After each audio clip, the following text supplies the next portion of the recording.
From the depths of rot and decay they rise. The death god marches on the sickened skies. With boils and blight they spread the pain. In Nurgle's name disease will reign.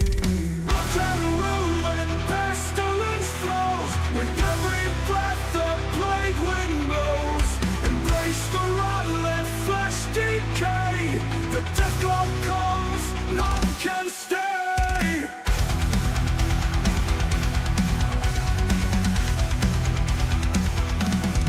From the depths of rot and decay they rise.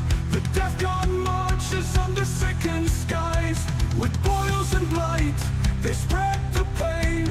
In Nurgle's name disease will reign. Rot and ruin, pestilence flows. With every breath the plague wind blows. Embrace the rot, let flesh decay. The death god comes, none can stay. Armored and filth with rusted blades, they laugh as cities wilt and fade. Where they tread, no life remains. Just hollow corpses, plague remains. Beneath the helm, the cursed grin, for in death they shall begin. Rot and ruin, pestilence flows. With every breath the plague wind blows. Embrace the rot, let flesh decay. The death god comes, none can stay. Beneath the warp the souls are bound. To spread decay, to break the ground. Nurgle's gifts a putrid stain. A future where only disease remains.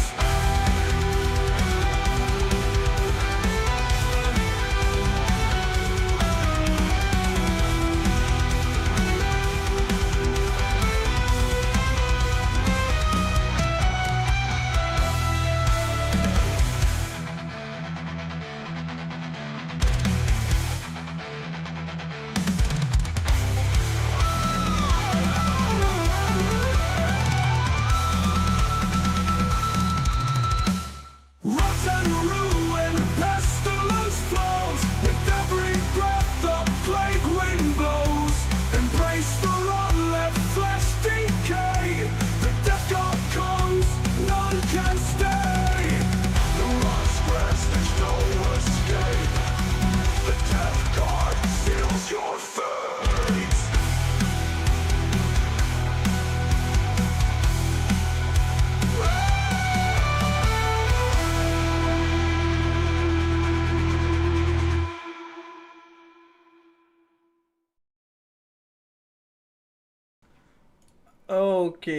Okay, I think that went rather well. Let me just quickly turn my volume back up because people were hearing the Discord notifications before I unmute Dave and Will. Okay, you are back live, Mr. Dave. Hello. Hello, everybody. Hope you're all doing well there. I hope you guys are having a great evening. And let me unmute Will as well while I'm at it because he's still currently sat there muted. There you go. Thank you. You should be good, Will. Okay, so I'm just going to have to do a quick little play around with people's volume levels as we go along. Yeah, hello and welcome to another Discussing Resilient podcast and a 7k subs one. We've made it. So you know that's obviously the blessed number. Everyone knows Nurgle's blessed number is 7. And today we're going to be obviously having a tier list for our matchups. So. Yeah, do you want to say hello, Mr. Dave, Mr. Will? Go Dave first. Hello, everyone. I hope you're all doing well. Aiden, sorry, just so you know, I can hear the audio from the stream coming through your mic as well. Oh, fucking brilliant. Give me a sec. But hello, everybody. I hope you're all doing good. Really excited to be back on today and just rocking a bit of merch, which you guys might have seen. Will, how are you doing? You all right? Yeah, I'm good, mate. I'm good. Just same as yourself. Played a few games up. No, just one game of the new points actually. Okay. Just one game of the new points. I played a few games. I was doing last one of these sort of streams. So, and yeah, I think we're in a really good spot as an army. I mean, obviously you guys did a great job of running through the data slate dropping last Wednesday. I listened back and yeah, there was a few bits you pointed out that I'd missed, especially how the sort of sticky objectives kind of work. And Aiden's video breaking that down was really good. useful. yeah, but yeah, I've been good on a whole. What did you play against? Last night I actually played against Grey Knights, which is one of the things that we'll obviously talk about as part of this tier. Yeah. So, but yeah, it's been going good. I mean, what about you guys? I mean, obviously we've hit 7K. It's quite Nurgle's magic number, I suppose. So it's one of these things where I mean, it's mad. It seems like only a week ago when we were hitting excited for hitting 3K or 2K and things like that. It's gone bananas. Obviously, especially down to you guys doing the very regular content that's been keeping us kind of flowing. And that's a team effort. Oh, there you go. Well, three's not a crowd in this instance. We'll put it that way. But yeah, so the three circles of Nurgle, Exactly. That's it. And some carnivores as well. Yeah, we can't forget War Dog Will. War Dog Will. Yeah, exactly. So just very quickly for the chat, someone's in chat just confirm our sound levels are okay? You can all hear us nice and clearly. We do obviously it's a bit hard to keep the audio levels because especially now we're introducing the intro music. And guys, I hope you enjoyed the little intro music there. That was made by my missus. She wrote lyrics for it and stuff like that. So hopefully you guys enjoyed that. And if you stay around to the very end, we might even have a second banger for you. So we'll see how that goes. But hopefully you guys did enjoy that. But we're picking someone up feedback. I think it's Dave. Yeah, I'm hearing that as well. It might be you, Dave. I think he put his mic down next to his speaker. Oh, right. Classic. Oh, we're great at this. But yeah, super. Like I said, super happy. We've still got plenty of content to come out. I'm doing a review of the new Kill Team box that's coming out. Yeah, I just have a big gob, mate. I'll be honest with you. So I'll be doing a review of the new Kill Team box, sort of asking should you guys buy it, maybe some extra things you can do with the box, so you guys can look forward to that coming out. We're going to have another Chaos Pantheon stream later this week as well with Dara from the Red Path and David from the Tiskin podcast. So we're going to have the Thousand Sun opinion, the World Eaters opinion, and obviously the Nurgle opinion of our own. Yeah, my voice is extremely loud. Alays Chicken in chat is the one who made that song, by the way, so if you guys are interested in it, that's the person. But yeah, for today's 7K, we're going to be looking at the... I'm 11 out of 10 Cullists on volume. We're going to be looking at our matchup. So this isn't a tier... There's a lot of people on tier list today of where they think factions are in the meta overall. So we're not looking at that. We're looking at our specific matchup into the factions. So obviously, as the balance data slate has changed quite a few things have come down in power, things have come up in power. So we're going to basically see how maybe some of our bad matchups may be a bit easier, maybe some of our easier matchups have got worse, and obviously talk about... And it's a good way to examine the external changes that happen to other factions and not just our own, and how we fit into the game overall. And obviously, the more that we have in the green at the top, so we've obviously arranged it into nice little tier maker here. So very top, we've got Clubbing Seals, where it's basically a free win at that point. So if you get pattern paired into that in your matching, pairings for round 1, you're going to probably have a good time. After that, you've got Easy Peasy Nurgling Squeezy. This is where the advantage lies with us as the Death Guard player. Then you've got, finally, a worthy opponent, where it's definitely going to come down to player skill on that one. So, even Stevens, and the better player is going to win. After that, look out, he has Soap. It's not a matchup that you ideally want to have. And obviously that's not going to be great for us. And then last but not least is Prepared to be Bathed, which means you're probably about to get given a bath, which as us as Death Guard players is not our kind of jam. And obviously at the very bottom, I hope you brought Morty's reserved for a very special one, which is probably the first one we'll just quickly go into, which is called the Mirror Match, in my opinion. Nice. Yeah, the Mirror Match is obviously an interesting one. It's, player skill does matter, but having Morty in the Mirror Match is such a massive advantage because you just get to ignore all the other Death Guard players' rules as long as you stay around him. So to start this off very, very easily, I'm just going to put Death Guard straight at the bottom because the Morty matchup makes that so much easier if you've got it. And again, it's a Mirror Match, so... got Morty. Yeah, and the new 300-point Morty as well. So we'll get that out of the way here and now before we get into the rest of them. Obviously, chat, please join in. Give us your opinions on armies and things like that. because we want to hear what you guys think, what you guys struggle with, what you guys do well with. So that'd be cool. And yeah, we'll go through. We'll try and keep a steady pace. And you guys sort of anything you guys want to talk about first before we jump into this beast? No, not really. I mean, I think the other stuff that we can talk about, we can either cover later in the video. Obviously, we can respond to super chats and sort of save content for future episodes. I think there's a large conversation about Morty and Morty out and the reasons for and against, but I think that's half our conversation in itself. So obviously we can maybe link it to specific matchups where Morty may or may not be useful. But I think other than that, let's get cracking. Awesome. So someone did just Mattster did just comment it on the chat, and I watched it earlier. Just wanted to give Quentin from Art of War a reverse shout out, just saying thanks for calling us out in your video earlier.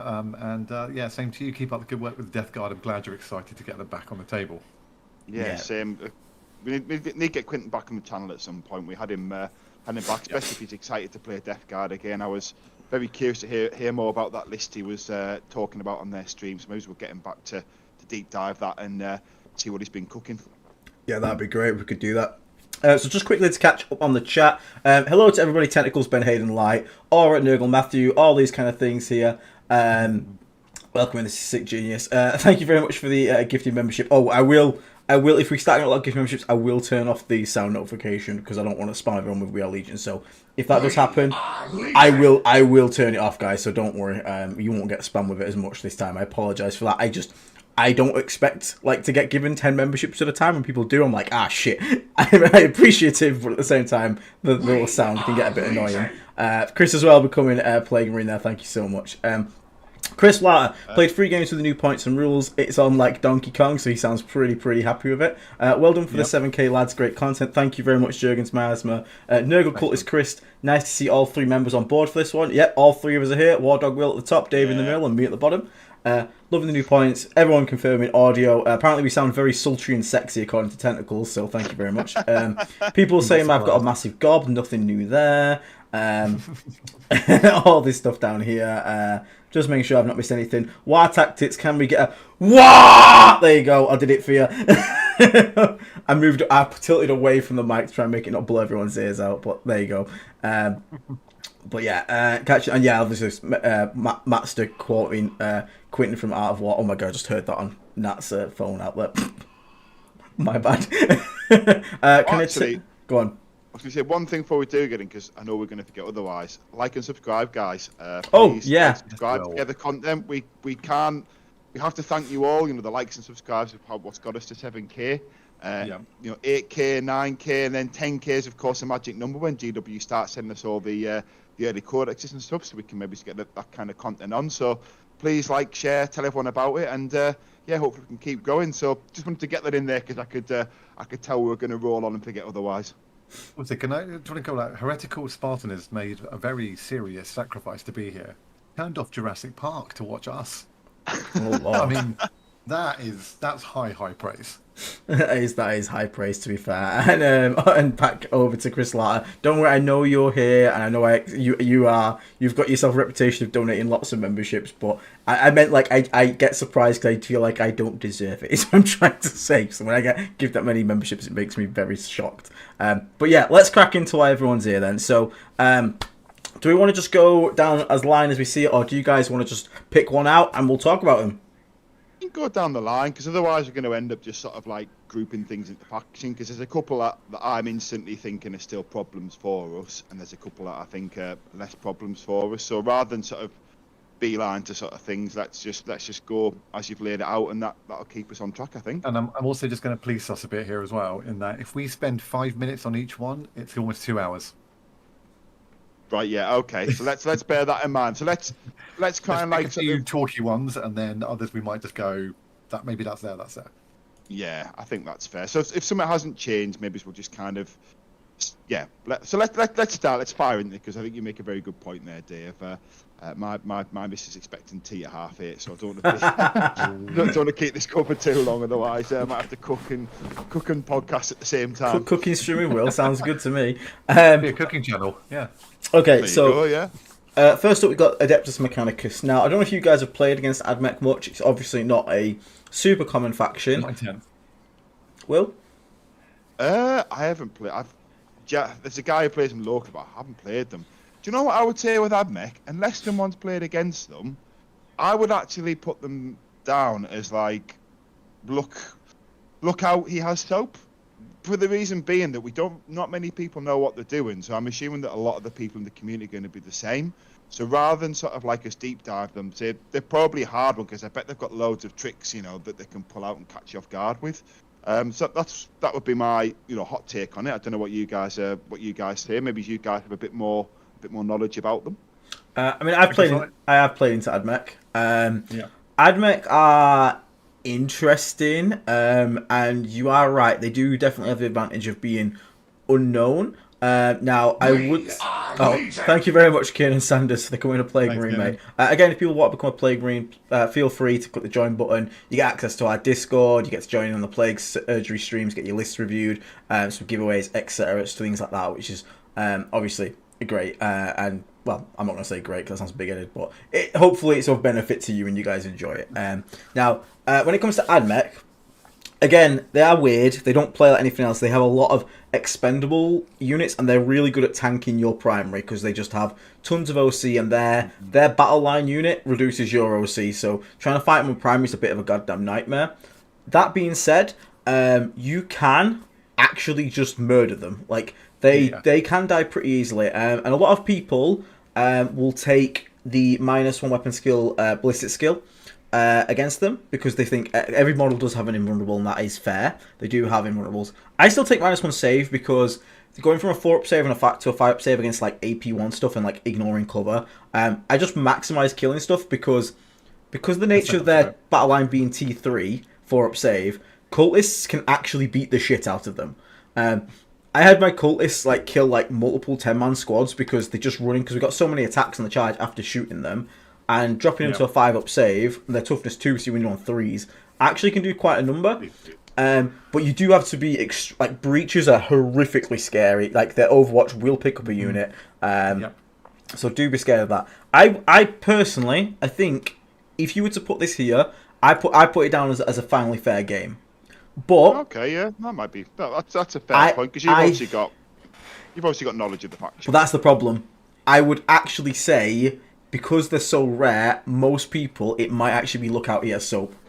I think that's a fair comment. Simply because of the unknowns, it probably is into the bottom bit. I would say the same as you. If you can basically avoid the chickens and taking like tons of lasfire and don't get overwatched and get into them, the moment you get into them, you can clean them up. But like you said, I don't think anyone's got a huge amount of experience playing into them. Yeah, they are. Thank you very much, Chris Hackman, for becoming a Plague Marine as well there, mate. Massively appreciate it, mate. Again, in the link to Discord is in the community tab on our YouTube homepage. Scroll down a few posts, you'll find a link to the Discord. You click that, you'll get added straight in. They do, as Aura in chat has said, they do hate getting tagged. Hey, David from Tizcan, how you doing, mate? The silly Doombolt man is in the chat. If you can tag stuff, it's quite efficient. Like tagging breaches and stuff can stop them and reduce the firepower a lot. But it's such a weird army. It plays really weird. But it's one of those where if they mess up, you can really punish them. They don't hit overly hard in the units that don't like. It's hard to explain. The units that deal damage deal insane damage, like breaches. Everything else, yeah, it's like you don't have to be too scared of it. But it can be hard and annoying to kill, as Jacob Vinny said. They can have army-wide stealth, 5+ invulnerable, and 5+ feel no pains, like on demand. So they can suck. But again, as long as you take out the killing units, then you basically, the main thing is just trying to keep your primary alive. Because they have so many dudes, they're still super cheap. So I will put them in lookout ear soap for now, because of inexperience. Not to underestimate them. Like that's the more important point we put across is, do not think AdMech are the jokey AdMech that started this edition. They are good now. Like, they are genuinely good, and a good AdMech player will push your shit in. Okay, cool. So, because we've got a Thousand Suns man of the moment in chat, as it were. Maybe we should jump to Thousand Suns next, just for this one time, because then obviously he can sort of put thoughts in chat, and also kind of that's some extra content for the people who are in there and engaging. Okay. So.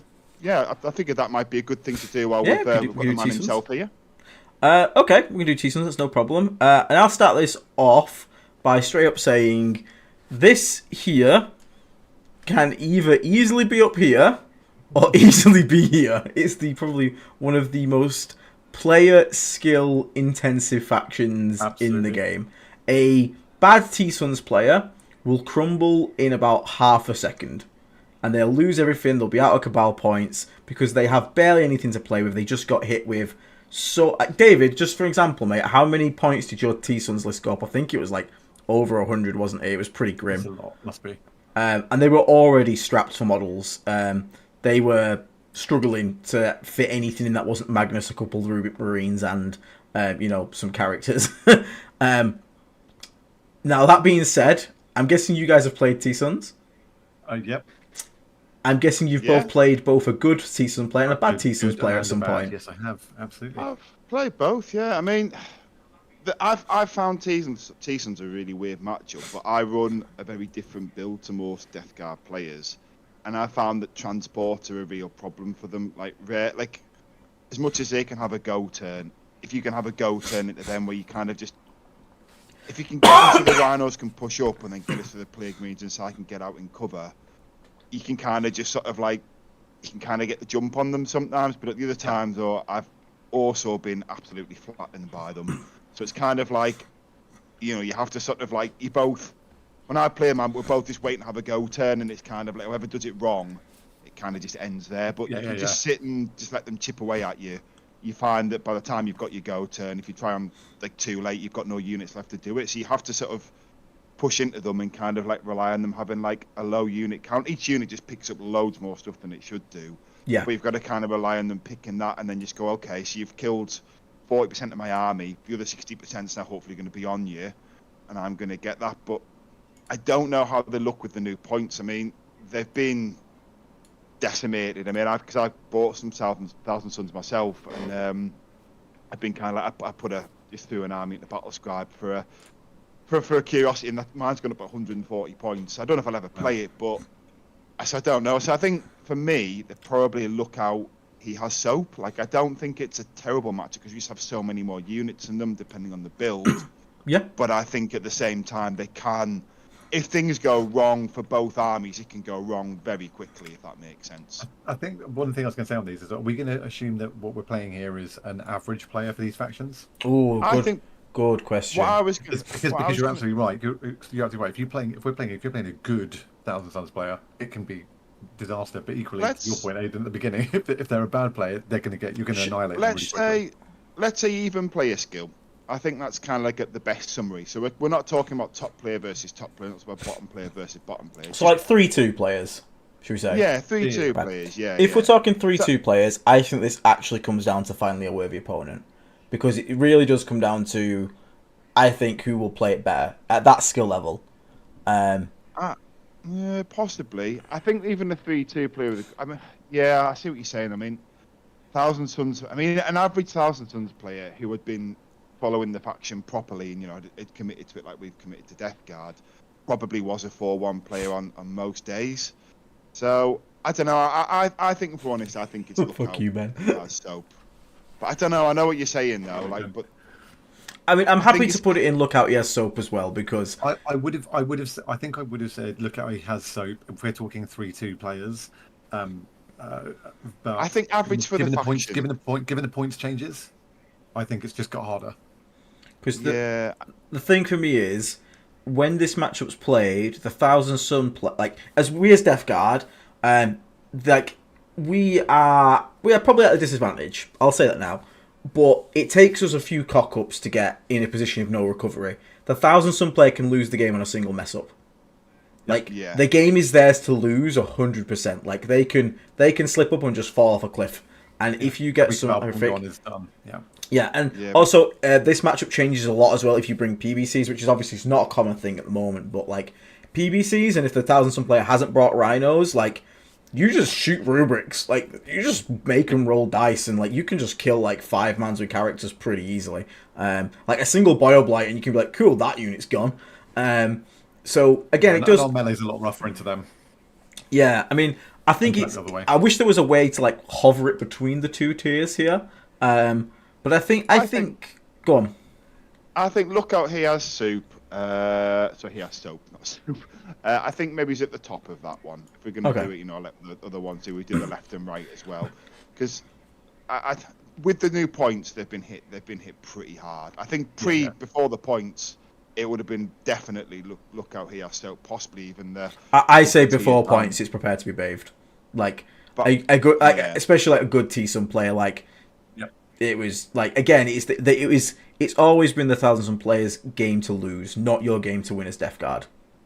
Yeah, so I think that. I'm happy to put them at the top of Lookout for soap and all that stuff. I'm happy to put that. So just quickly to cap in the chat.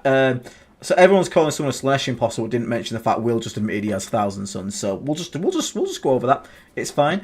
George from VT. Oh, thank you very much for the congratulations, mate. Much love to you guys at VT as well, mate. Massively appreciate it. If you can make him waste activation to Rhinos and Trash and just pick off Cabal points, he's having a lot of trouble with the new points. His mate that he's playing against. Yeah, I mean, it's always been about just cutting the Cabal points. As soon as the Cabal points go down, they can really struggle. So, yeah, I mean, Double Doombolt is not going away for sure, yeah, unfortunately not. Of course not. Yeah, so I'm happy to still put it there, because again, I still think it is the Thousands Players game to lose, but the ease of that loss now is amplified even more. So, yeah, we'll go with that. Cool. Yeah, I think that's fair. Next up, Blood Angels. Now, obviously, this is a bit of a hard one because they've just got a new they've got a new book, but their faction identity has not changed. They are a melee, beatdown, fast army.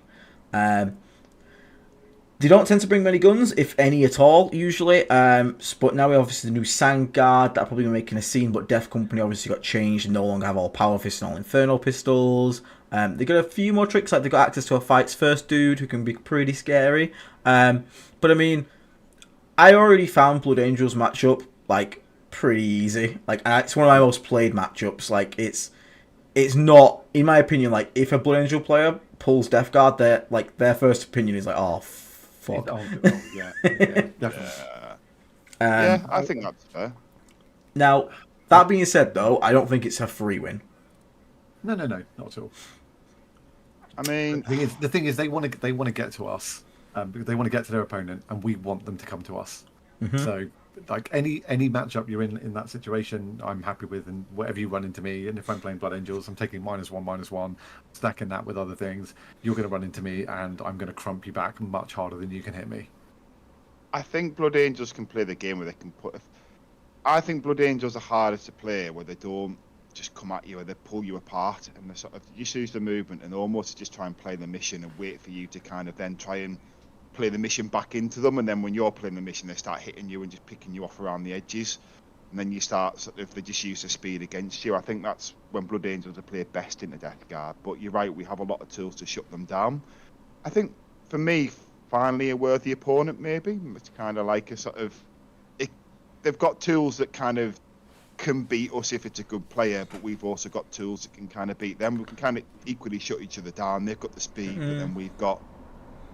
I think once again this is going to come down to a good player versus a not so good player. But I'm quite happy betting to Blood Angels, even if they want to move about, to just get onto a couple of the points, sit on my home, get settled, get positioned, and then be like, right, at the turn when it does have to go, I'm happy to then do that, and I'm sure I'll probably come out on top in the exchange.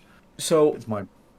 I get the point you're making, but they still have tricks and stuff like that. But the one thing I think absolutely now like has demolished this is that their main detachment they're going to run Lost Fight on Death. I do not give a shit anymore, my Plague Marines. I will stand them there with Fights First as an objective and say do something about it, because the loss of Fight on Death for them means they cannot run, because they used to just run 5 Death Company into Plague Marines, Fight on Death and kill you. And then just kill you, yeah, they didn't care. Yeah, that's no longer a thing. So for me, I think we have the advantage here. And again, if you're playing the -1 Political Ballistical Contagion, they have to get in range to deal damage. It's not an option. I just feel like all the things are stacked in our favour on this one. So I personally think it's easy peasy. So I don't know what chat think. Techie ETF77, thank you very much for the 5 gifted memberships, mate. And congratulations to those who've just got a gifted membership there. Thank you very much, mate. We hugely appreciate it, buddy. Massively. I think we've lost Will as well. He's been frozen. It's either that or what I've said have shocked him that bad. He's frozen in that face, which is possible. So Will's hit his like pause screen. This is the live model decoy of Will. He's been dragged off to make dinner. Yeah, his missus came in with a frying pan. So I mean, I'm going to steal this one from Will. I think this is an easy peasy nurgling squeezy. I'm with you. I think this is advantage Death Guard, advantage home field on this one, especially with the lack of fight on death. I think that's the nail on the coffin for them. Oh, he better rejoin because that's messed up on my cameras now. Oh, that's very upsetting. Well, now I can only see Dave's shoulder. I'll just reach up and try and cover his screen. If he doesn't come back in the next 10 minutes, I will sort Dave's camera out. For now, I'm just going to leave it because if he comes back, I'll just end up undoing what I just did. So, hi Dave, just lean over that side. But yeah, so next up we've got the Black Templars. So Templars changes. The Black Templar Tide list, so the horde of 150 Primaris bodies or whatever it was, has been nerfed substantially. Crusader squads have skyrocketed in price. So, with that said, the other build they used to do was an Ironstorm build. Ironstorm has been nerfed, hasn't been seen in quite a while now. Yep. They kind of were replaced by Dark Angels, in all honesty. Yep. And outside of that one build, I don't actually know where Black Templars go to now. Yeah, it's a really interesting one. I think you can't just run. Like I said, the bodies thing doesn't work anymore, and otherwise I think you might fall back into a double land raider, maybe approach. But this is another one that I'm. Even when this is another one I'm not that worried about, if I'm honest, as a Death Guard player. Yeah, I mean, it's for one, it's infantry spam. Two, their elite unit is Sword Brethren, which are an elite infantry unit with no invulnerable, which is -1 save heaven. And the Ironstorm build, which would normally be an issue for us because mass tanks are a problem. Ironstorm's just not been good in a hot while now. No. And even if they go back to that, there is an argument for that, but Pariah Nexus doesn't really want you to be playing like that. You need quite a lot of scoring units and things to do actions. So I agree with you there. Now, would you say they are easier for Death Guard than Blood Angels? I think so, because Blood Angels have the speed at least.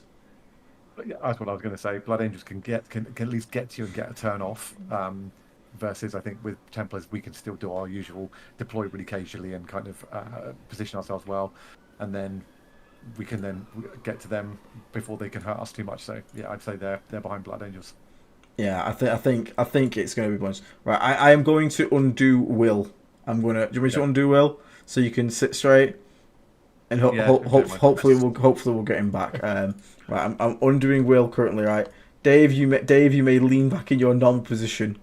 Thank you. Right, I will adjust the camera to fit. There we go. What do we got next? Chaos Knights. Up next after Black Templars. So unless you've got any more comments on Black Templars, someone in chat said, "Can Sword Brethren get a 4% roll?" Oh, I guess they could be joined by a Librarian, but they're normally joined by some Hellbrecht, something like which doesn't give them an invulnerable. So I don't think you'll be seeing that too much. And again, I just think it's mass infantry, it's walking. They can do a feel no pain sound. I have seen people do a Terminator build where you take 2 bricks of assault Terminators with feel no pain, which is annoying, but again, if it's Thunderhammer Terminators, you just take minus weapon skill, -1 to nurgling, hitting on 6s, cool. And then you just turn around and overwhelm it with an enormous amount of attacks back. Yeah, and we have our anti-infantry weapons all over the place, just make them roll infinite dice. I still think it's massively in Death Guard's favour there. I think the speed is the differential there. I don't think apart from there's a mass fundamental difference in the layout otherwise. So yeah. So up next, Chaos Knights. So all the big knights came down in points, and they're still not going to play them. They're still not going to play them. No, I think even Art of War said before, the best list for Chaos Knights is still just it's War Dog spam. It's War Dog spam. Yeah. They got a few more points because obviously Brigands and stuff came down, so they might be able to get another scoring unit in, but they're not going to get another knight, is the main thing here. No. That being said, they are strange, aren't they? No worries, David. Thank you very much for tuning in. Yeah. I think Will might be back from the warp. Son of a bitch! Oh, I don't know what it is about these live streams. My internet's fine all day. We start streaming and then it's just always decided. No There you worries. go. Yeah, we've got to keep traditions going. But yeah, sorry guys. I'll catch it one day. Yeah. Everyone's just gonna get a quick big Will jump scare there. Give me 2 seconds while I fix Will. I say if he's just froze again, I swear to God. Oh no, he's there. No, Right, okay, he's there. He's there. I am here. You are here. Right, good. Right, you go in there, hodgepodge. I am here. Everyone in chat, boo Will for messing up my editing. And I've got to redo Dave. We have 154 people typing boo. That would be Yep, that would be great. Yep, thank you very much. Okay, right, you have hodgepodge it. It's all a mess now. Everyone's out of like size and stuff, but hey ho. Right, we're carrying on. So we're talking about Chaos Knights, Will. Chaos Knights are an interesting one. Just as audio. There we go. I'll leave the call and I'll come back just as audio. I think No, it's done now. I've done it. I've done. No. Oh my! I'm gonna kill him. Who said that in chat? Who said that in chat? I'm going to kill you. Oh my God! This is going great, Dave. I know. Why Will's just decided? I mean, he might be back. You know? Right. Will, go audio, go camera. Will. It doesn't matter. I've fixed it. Okay, Oh, you fixed this. Yeah. You literally went, I'm going audio only, and then Adam just fixed it all. This is going great. Chaos Knights. Anyway. Back to Chaos Knights. Yeah, back to Chaos Knights. So when it comes to Chaos Knights, oh my God, I'm not going to mention it. So Chaos Knights, obviously it's a vehicle skew, which traditionally would be issue. Vehicle spam is not Death Guard's obviously forte. Not our favourite. Not our favourite thing. That being said, when you do make contact to some war dogs, they kind of just explode. Whether that be Death Shroud, Plague Marines, like they can explode pretty quickly. And the thing is, Chaos Knights in general aren't doing too hot. Because I think, as it explained on a different channel, Chaos Knights have no rerolls. So when they go to do something, they are banking on the dice they roll, and that is about it. There's nothing to support. Except for a carnival charge. Yeah, which is... That's it. Yeah, so basically, if like a brigand explodes itself and misses its 2 melt shots, or misses one and then maybe, gets one wound, or you have invulns and you make it, that's like that entire activation just didn't happen. It might as well not have happened. And Will is in the room. You are here, Will, aren't you? I am here. Yeah, he is here. So, he's just staying as a microphone for now. Yeah, I could leave and come back, but I feel like we're just tempting fate. Fair enough. So like, I personally don't struggle against Chaos Knights because, especially with the new, it's more to do to terrain. There's lots of good staging points where you can get onto knights, and when the knights have to start doing things like actions and they have to start bringing stuff out, it's very easy for you to like pick up a knight. Like I don't struggle to pick up a war dog. Like it's where you have to be safe with your own brigands because they're not that hard to kill. Like you can lose brigands really easily. And do we have advantage in the matchup though, or is it down to the better player? Is the question. Yeah, well, it is, and also war dogs suffer from the same thing in a weird way that Thousand Suns do. In that when you take away cabal points and Thousand Suns starts to crumble, if you take away models in any knight's list, then they have to start using those models to play the game and sit on points or do actions. It just falls over and the game can run away from them really quickly. So I do think it is down to choosing your moments and your fights correctly. I think also that what we're not sort of what we've not touched on here is Chaos Knights with Daemons as well. Depending on what they've allied in, that can be a big difference because obviously it's quite common to take which are the two characters. I can't remember what they're called now. I should know because I've got them, but the ones that add to the battle shot mechanic and also Sloppy Piper. It's the Spoilpox Scrivener, I think it is. Oh yeah. Yeah. So what I mean by that is when you're talking about, obviously they might have like a squad of, plague bearers. Nurglings probably don't do a lot for them, not against us anyway. I suppose -1 hit is something. So what I mean is that they can still play actions, but I think with Chaos Knights, I think it depends more on the build that we've bought. Because I think sometimes sometimes we can find it very easy to play against knights, but I think other times we can also struggle. For example, if you look at the French teams build that did really well, that's very anti-infantry. For example, Plague Burst Crawlers in the Knights matchup, if you brought them, especially if you put Spitters on, are generally just not doing very much at all. But if you bought, like you did with you like a lot of Death Shroud and stuff, obviously the Death Knight, if they connect with the Knights, you can do a bit of work there. So I think, for me, I think it very much depends on the Death Guard build, because I think Knights are always kind of similar, but we've got so much variation. I think it can be pretty 50-50 sometimes. Okay. I mean, at the end of the day, Knights are a skew list. Like, they are purely, like, here to, like, stat check you. And someone said people can run pressure lists with, like, Lancers and stuff like that and just try and run you down. And, like, those do exist. And it really just comes down to how well people can, like, deal with pressure lists as well. It does help massively. But, I mean, this used to be something I'd fear running into Chaos Knights due to its stat checking nature. But now, I just think we've got, especially because we're so cheap as well, it's really hard for them to trade efficiently into us.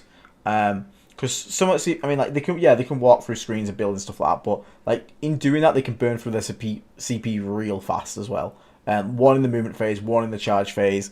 And I mean, just in general, I don't feel like Chaos Knights are doing too hot. So I'd actually put them in easy peasy, nurgle and squeezy personally, but I can see an argument for finally worthy opponent just due to the skewy nature.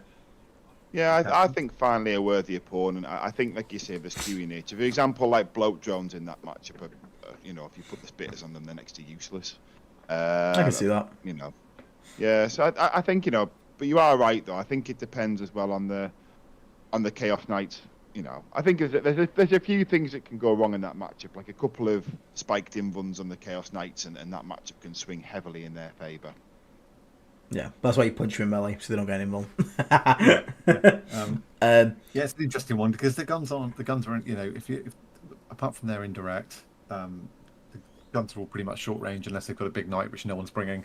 So they have to you get a turn of movement, and usually, as long as we get a turn of movement to bring a rhino out from behind cover, or not even behind cover because they're not going to get into range, and then just park it on an objective, and you get out 10 fights first Plague Marines behind the cover with a few bits of shooting in there. And then they've got some Death Shroud stage behind, so that if the Carnivore comes around the corner or two of them come around and charge the Marines, you then pick them up afterwards. Yeah, I agree. I'm happy with it being in there if it goes wrong or if your list isn't right, but I'm nowhere near as scared of it as when I started playing. Yeah, Tentacles, thank you very much for the 5 months of the continued membership there, mate. Massively appreciate it. And Casper Schultz, hey, we figured it out. You figured it out. Nice one, man. Welcome to a play game, mate. People. Nice. Yeah, one of the few people that figures out how to do it on a phone. It's a pain in the ass. Congratulations. Thank you very much for joining. Necrons. Now, Necrons got nerfed in quotation marks because they give them compensation buffs because GW is too scared to nerf them. So really, they got side graded. Hypercrypt, I still hate with a passion. But apparently, from like some Necron players saying, they're moving away from the whole triple monolith thing. So before I would have the triple monolith or double monolith Silent King thing in like Prepare to be Bathed, it was horrifically bad. Like monoliths were hard enough to kill anyway, and now like the Silent King was there, so you couldn't use your contagions against them. They'd ignore all your defenses and just blow you away. With the changes, I still think people are playing Hypercrypt. I don't think that's changing. Hypercrypt's just stupid. 100%. Yep. But I think it has got a little bit easier if that specific skew goes away. Can I just interject there? So obviously Andy QC of London Grand Tournament sort of top cut fame is on Team Stone. Andy, someone I sort of know and sort of practice against regularly. That Hypercrypt lift we're talking about has gone up 20 to 30 points because they got the drops from the Doomsday Arc, so they're pretty much a net positive. So actually, if you're worried about the list changing, it hasn't. It's a harsh reality, and one of the things I'm quite. I'm in a chat with Andy, and Andy said he can't play it anymore. I think it's the once you get to know Andy's a bit melodramatic. He's listed at 30 points, and he has to like cut something down. He thinks everything's perfect. His list it's 30 points. Like you could just drop one of the hex mark. So the little lawn. Yeah. So like, why did they drop Doomsday Arcs? The thing that might change them is obviously the way the secret missions work, because I played games against Andy where neither of us scored any primary until the last turn when he got like 30, 40 points for the secret mission and primary on Which you top. can't do anymore. Yeah. Yeah, so that's the thing that might have changed it. But if we're talking about like the build and how killy it is, Andy's an Necron apologist. You know, I shouldn't be probably saying this on a podcast, but he's someone who like every time Necrons like have something, he thinks it's awful and they're terrible, but then he still goes on and wins super majors. He's one of those kind of guys. He's right. You know, these 30 points in his head, like a world-ending 30 points, and it's like for me that list steamrolls me so hard. I'm like, well, you know, you're going to steamroll me. I still think it's a big problem because of the movement. It is, yeah. I mean, like, if we're still going to see this, I think it's just got. I think it got slightly potentially easier because people might just initially move away from it and experiment with other things. But it's still not a matchup I want to see against me. Now, if it's like Awakened Dynasty or anything like that, sure thing. I'll go fight that. Sure thing. Happy Whatever. with that. Yeah, happy with that. But if we're talking like creme de la creme of like Hypercrypt, whether that's Catan spam, Monolith spam, Tessie Vault, it's just a fucking nightmare. I hate it. Yeah, I think it's prepared to be bathed. If I'm to be honest, I'd agree. based on the Hypercrypt list staying kind of similar, and obviously I know that it's very much a UK kind of list, and it maybe doesn't sort of do as well in other countries due to terrain formats and stuff. But whenever I played against those lists in the UK, it's felt so one-sided. It's been almost depressing, if that makes sense. And then, you know, the Doomsday Arcs, you know, they're only tough list 9, but they've got a 4+ invuln. And then sometimes you chip it down to 2 wound, and it picks up, goes away, you know, finds a firing lane, we can shoot you, or it goes behind terrain for 2 turns. And just sits on the point, doesn't eject over an action. Yep. Yeah, and then it comes back again when it's got, you know, gone from 3 health and it's got 7, 8 health now, but it's late game, and all of a sudden, you know, you've lost too many assets to kind of go have a second attempt at it. I understand that this isn't the same for every faction, so, you know, Andy does reliably inform me that other factions keep Hypercrypt in check, and I'm sure that's the case. But for Death Guard, I think in the rock paper scissors game that this edition has been, I think they're very much the rock to our scissors. So people in chat saying that, and it was also about tactics, and David Jones saying like 6 Katana triple Doomsday, I just want a GT.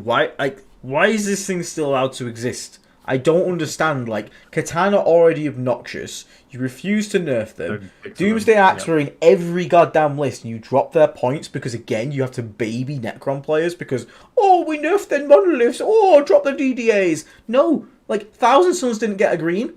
The sisters got, like, Zephyrim down and a battle line unit. Ooh. Like, talking about Necrons actually pisses me off because I feel like because there's such a large player base, this, honestly, I don't say it often, but this feels financially incentivized for me. There's so many Necron players, they're one of the most popular factions at the moment, and it feels like they didn't want to nerf them too bad to make people drop them because they make a lot of money. So they give them a compensation buff, but that compensation buff has now just gone from one stupid SKU list to the next stupid SKU list. And again, all I want to see, this stupid SKU list would go away instantly if they would change Hypercrypt to limit the amount of, like, the things you can pick up. Like Blood Angels, they can only pick up jump back infantry. It stops you doing stupid stuff like picking up dreadnoughts or picking up, you know, tanks. If they could just only pick up, like, infantry, or you can pick, like, one type vehicle / monster, you know, like, so you can pick up monolith because that's the entire idea of it, but you can't pick up 4 monoliths, like 3 monoliths in a turn, or like 3 Doomsday Axe and a monolith. It's just, there's a big difference between a Blood Angel player, like, re-deep striking some Sanguinary Guard, like 3 Sanguinary Guard squads, it's like 600 points if they bring 3 full Sanguinary Guard squads. But the Necron player is allowed to teleport over 1,000 points a turn if he wants to. I mean, the other thing that I forget, is it Crypto Thralls? I forget what the unit's called. They have those models that Overwatch on 2s, and they can Overwatch. Oh, the Hexmark Destroyer. Like, that is not an okay rule to have in the game. Overwatching on 2s in 2 places is not okay. Yeah, I'm going to move on from Necrons because it really annoys me to talk about them because even when I play against them, even when I beat them, I never have fun. I do not like this army. Like, fundamentally, I want them to buff the normal troops. I want them to buff like stuff like Tomb Blades. I want to see more warriors. I want to see stuff like Lich Guard, things like that. Hello, cat, to calm me down. I want to see people taking Necron army. I want to see Necron armies, the robots, the skeletal robots walk across. Not just, I can put 6 really hard to kill models plus 2 models on the table. I'm so skilled. Sorry, moving on. Yeah. No. I think prepare to be bathed, isn't it? It's the reality for us. Yeah. You know what? I'll put that as one of our hardest matchups. I think I would put it in. Yeah. Again, it's their game to lose, 100%. Like, I mean, when we talk about prepare, we're specifically talking about hypercrypt. Yeah, we're talking about the hypercrypt specifically skew. talking about the build that we see the most in the UK on top tables. Yeah, we'll go with that. All right, next one. So moving on before I go on a full-on tantrum. Chaos Space Marines. I think CSM are, especially since now that ACDC has gone removed, this is a very cool and very player skill intensive faction because this army hits like a freight train, but it is made of paper. It is. Yeah, absolutely. I caught 10 chosen out of a Rhino with my plague bus, picked the entire unit up. But the damage output can be insanely scary. But it's not obvious. It's not. This list is. No. You have to know trading. You have to know. This is definitely for me. I think someone already said it in chat. 100% worthy opponent. This is your skill versus my skill. You got the speed. Agreed. I've got a bit more resilience. But if you mess up, I'm gonna kill you. We're very similar factions. I mean, we share a lot of the same units. Obviously, some of theirs have different rules, and we have different rules. But we are very similar. You know, like Legionaries, Plague Marines. You know, like our Predator. I mean, their Predators, because of depending on what detachment they're a little bit better than ours, why you pay more points. But I think it's you're very much right, and I think player skill's massive in this one. What about you, Dave? What do you reckon? I'd put it in worthy opponent as well. I think you're right. I think if I'm going to put it above Chaos Knights, just very quickly. Yeah, they can do some really good stuff, but they have to set up the play to get to it. And if they mess it up, like it just gets wiped. There's not, It's very much down to who's better at the game, isn't it? Who's better at the game? Who has that little bit more luck? You know, I mean, obviously we can both build skew lists. I think I think we're very evenly matched factions. I think the thing is stuff like Renegade Raiders wears its trick on its sleeve. It's like, hey, if you go on an objective, I'm going to get all bonuses against you. And you can counterplay that. We can stick it, we can move off it, we can move block people, get onto it, things like that. What you can't stop is a deep striking for each fucking man. I'm done. I'm over it. I mean, with the CSM stuff... Get the cat, please. I need the cat. Kirby, come here. With the CSM stuff, I do think the NBSL might have opened up that other detachment as well with the re-rolls, kind of similar to Space Marines, because obliterators and things do work really well. Specifically in that detachment, they're definitely not worth the points in the other ones, but in there, so we might start seeing a bit of that. I think with CSM, I think the thing I kind of like about the faction is there's so much innovation, and I think that book's still got more to come. I think there's still things we haven't seen as Liam proved, and I think. I think it's very much a player matchup. I enjoy playing against CSM because I feel like when you turn up at the table, both of you kind of look at each other thinking, "Oh, I've got a chance," and you kind of you have those really fun games where it can come down to like one crucial dice roll at the end, and they're the ones that are the most fun. I don't mind losing a game where you both felt like you're in it the whole way, and it comes down to that like one thing at the end, and you're like, "Oh, fair play, mate," that was a cracker. I always feel like you get that out of CSM. So yeah, I'm pretty, for me at least, finally a worthy opponent. Yeah. Moving on next, we've got the Golden Boys themselves, the Custodes. Aiden, I think you better cover this one. I mean, some people struggle against Custodes a lot. If this is me personally, I'm putting in clubbing seals. Like, I have a reputation for just mauling Custodes players. Like, even when the edition came out and Death Guard, everyone was like, oh, they're unplayable bad. I went to Leeds and beat 3 Custodes players in a row. And this is back when they were wearing the 10-man shield guard bricks with all the nonsense like minus of damage and stuff. I don't know what it is. I mean, like, if you play Death Guard and you're against Custodes, you have every tool imaginable needed to murder these dudes. You can automatically basically make them always be on their invuln from the stupidest, smallest weapons. Yeah. You can anti-infantry 2-up them all the time. And you outtrade them like mad. Now, one thing is the new Custodes is they lost durability, which is even funnier. But they do actually hit hard now. You do have to actually respect the damage output. They really can be scary. But outside of that, like, the good thing with Death Guard as well is because our damage can be split between shooting and melee, the Warden for Feel No Pain, I don't even have a problem with it, because I'll shove 6 Death Shard next to him and be like, cool, either pop your 4 Feel No Pain for the 8 sprays you're about to take, and then get stabbed to death, or get sprayed to death now and I'll clean the little bits that you got left up afterwards. I just, whenever I see Custodes, the only thing that makes this slightly go to easy peasy nurgling squeezy is the grav tanks. If they've got like 3 grav tanks, it's a bit annoying to deal with. Yeah, that's their castigators. I'd put them in. I think average player though, I think it's probably easy peasy. Do you reckon? It's probably seals for you. I think it's easy. I think easy peasy. Yeah, I mean, my memories of playing Custodes were more the old ones. I've only played them once in the new iteration and did okay against them, so I don't have enough experience in the new version of the faction. But as you said, Caladius, because my list in particular has got the carnivores and things like that, as soon as Caladius on the table, I really struggle because I can't pick them up in response. Like, the predators are just not reliable into them, and I can't close the gap. But if they don't have Caladius, I instantly feel very comfortable and confident about the matchup. So yeah, as soon as like I killed the Caladius from against one, I'm like, cool. Yeah, you're like, now I'm happy. Like, the only thing that makes me slightly be like, is if they've got like 3 units of the flying boys that can all rapid ingress in one turn, because that's like annoying. But again, because they can't 3-inch deep strike, you just kind of like got to push out screens.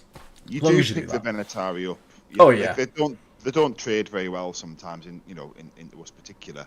One thing I will say about Custodes, and to be fair, you can say this about Demons and other armies. Have you ever been like stonewalled by them? 4-ups, yeah. He's just rolling it up, and he starts apologising for his dice, and you're like, mate, if this was the other way around, I'd be buzzing for you, but like, I feel like I want to just cry. No, that's when you have to get your Custodes Club membership card out and be like, okay, let's play for 4-ups. Yeah, true. To be fair, Custodes can always 4-up you, and it's always my buddy, good friend of mine, Borna, who got me into playing 40k, is a long-term Custodes player until sadly very recently, and now he's playing Worldy just for a bit till things get sorted out on that front. I once saw him at a tournament about 5 tables down from me. I think it wasn't LGT, but it was I think it was a super, and he was literally throwing his dice at the wall, the big L, and going, God wills it, and it was just 4s landing all over the table. I was like, yeah, that's what it's like playing Custodes sometimes. Yeah, I mean, when they're not doing that though, when the dice are average, then yeah, they're fine. But I've had a couple of games where I just, if I see another 4+, I'm going to scream. now the 10-mans have gone away. You put a large volume of melee into them, and it fails and they go down. Yeah, for sure. Yeah. So up next, Dark Angels. So Dark Angels obviously copped quite a bit of nerfs. They're still going to be taking a lot of Deathwing Knights. That's not going to change. The Eradicator brick took a big points hit though. Eradicators going up themselves. The enhancement going up. So I don't think the list actually changes much. I think they just maybe lose like a jump in as a unit or 2. This matchup can be made a lot easier if you have Morty, because Deathwing Knights just really don't like Morty. Nope. But I think Death Guard is still favoring this matchup because Death Shard Terminators versus and even I think Quinton agreed on Art War episode. Yeah, versus Deathwing Knights. You could just kill them. Like you hit on 2, you can make them hit on 4s. Then they wound you on 4s, whereas you can hit them on 2s and wound them on 2s. You will just win through like sheer weight of dice in those fights. Yeah. And then, again, because they just got a lot more expensive, they just lost a couple more things. Inner Circle Companions can be a bit annoying, but again, if they haven't got the Librarian with them, then you can just spray it with like a Plague Bus or anything, and it'll just kind of generally die out Predators and stuff like that. But it's not 3.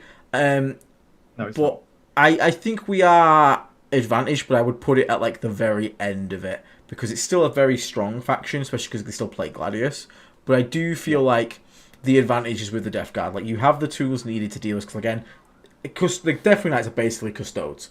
And you have the sprayers, you've got the ability to reduce their APR weapon skill, both are great choices. You can take -1 damage into close combat with them, so you can, they're only doing 1 damage at a time to you. If you've got Morty, then you're doing 2 damage a swing. It gets even more scary. The hardest bit about this matchup is that Eradicator Bomb, and that's the thing that got hit the most. That thing is super scary, and if they drop it or side grade it to anything, brilliant. If they keep it, then that's your priority, is to try and get that thing off the table. Once that's done, you can sit in combat with Deathwing Knights all day, all night, fight them, they'll eventually go down, and there's not too much else in the list that's really scary. Okay.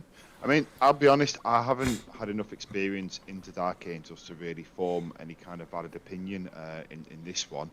I mean, I would have maybe said finally a worthy opponent just based on what I've seen online more than anything. But if you guys have got first-hand experience, and I think you guys make the call here.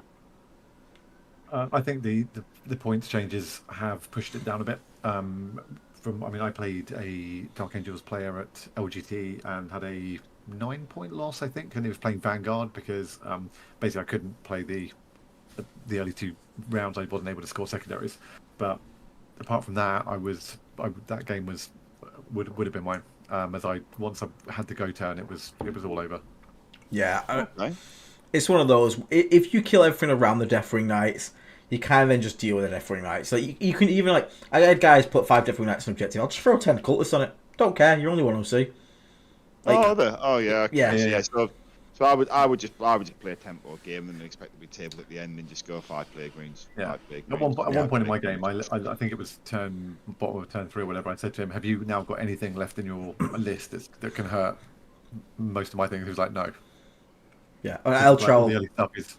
Sorry, Eltrell's pointing out Asriel also got a points increase and he's in every list. So yeah, even more points lost there. I think they lost like 140 points. Yeah, the points has hurt them. They weren't. Yeah. I would have said I would have said worthy opponent, but I think the points has hurt them. Especially with us coming down as well, so it's like a 2. That's what I mean. Two. It's gone like that. Yeah. Drukhari up next. I'm just gonna say that if you've brought Plague Burst Scrolls, this is clubbing seals territory because you just you just shoot the transports, and when they die, like this army is great when it has transports. When it doesn't have transports, none of its rules work. Like it just dies. It all dies. And they just it all dies to everything. Yeah, literally, like a single Death Shroud Sergeant overwatching can genuinely kill like an entire squad of witches. Whole squad of It's kind of funny. And I will agree, Azrael is still too cheap. Azrael is insanely cheap for what he brings to the table, but yeah, at least he went up a bit. But yeah, I mean, I don't know if I put it in clubbing seals though, because again, I wouldn't go that far. It's got the weird thing of like everyone. If you're against it, it can be kind of weird. Scourge are scary, but the problem with Scourge is once again, like even if you've bought just brigands, like the havoc launches of them can kill a squad. Yeah, I mean, I shoot them with carnivore indirect, and 3 carnivores will generally chip off 1 or 2. Yeah, Like, I mean, if you do that every turn, you just whittle them down. yeah, and the problem is as well is, and again, this was another great example that. And it has come from my games, but I never actually thought of it exactly. But is if you put a rhino, and this is what was said in that war. So this is not me saying this. This was a very clever analogy from Quentin. If you put a rhino onto the middle objective, how many scourges does your opponent bring out? Because that's a really good point. if they bring out one, I watched it too. Yeah, they said if you like I said, if you bring out one and you don't do it and then you fade, they hold the point. Brilliantly. If you bring out 2, and then it doesn't, you fade 1 and the other one's hanging out in the wind. yeah, if the first one kills it, the second one can't shoot, which means they can't move after shooting. So now that second one stood there and gets killed in return. Like there is play around scourges, even though they're very annoying. And again, this army just none of it wants to charge us. Like even if you got charged by Incubi, we have fights first in the Plague Marines, and if you want to charge into Death Shroud, feel free and have fun. Like you will charge into Death Shroud, you will potentially just die to the Overwatch. If you get past the Overwatch, like we have -1 damage on demand if we need it. We can drop you weapon skill and blitz skill if we really want to.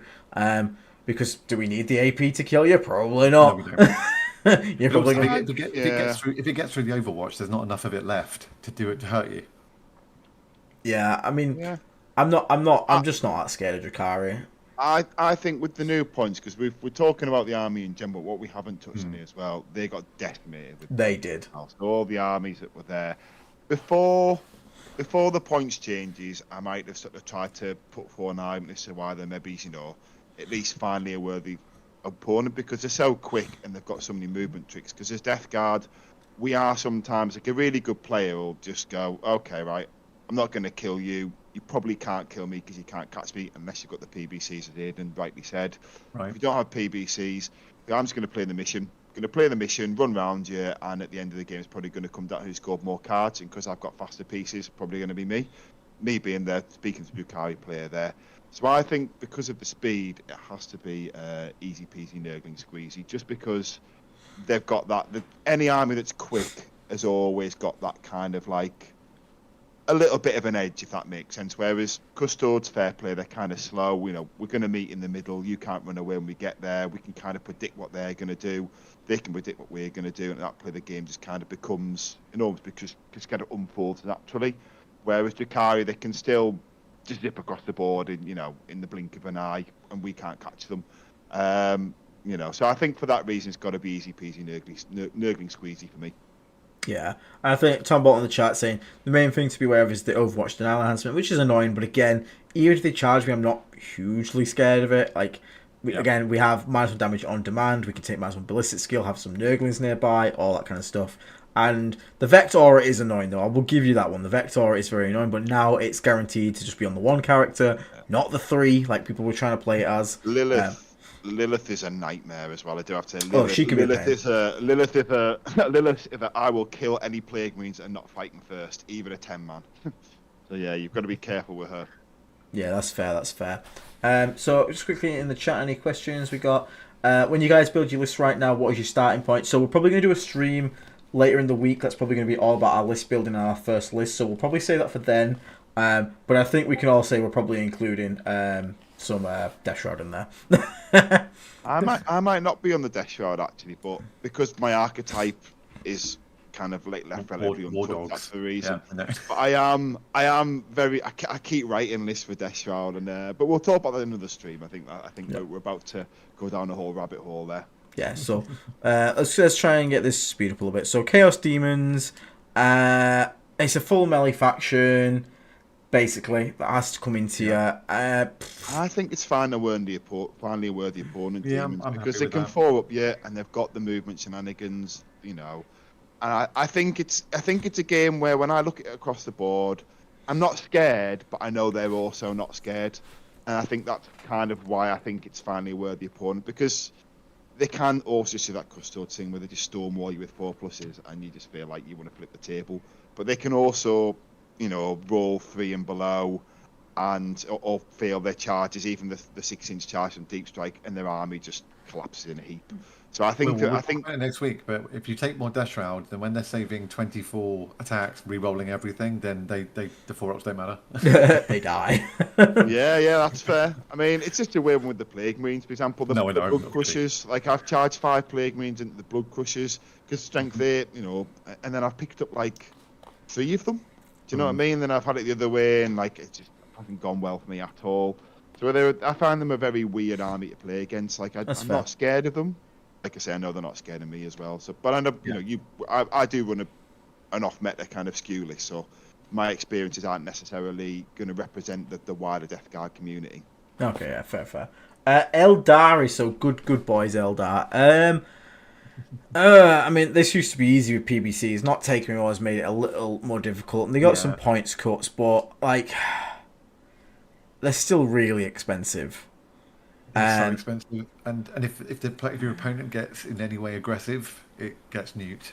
Yeah. 5 and Fade is still a nightmare. It is a pain in the ass. I'm happy to put this in worthy opponent because a good Eldar player is always a bit of a pain in the ass. I think they're like Chaos Space Marines. I think they're actually like that. T-shirt. Eldar players are a pain in the ass. I think they're on the par with CSM now, just in a more annoying way.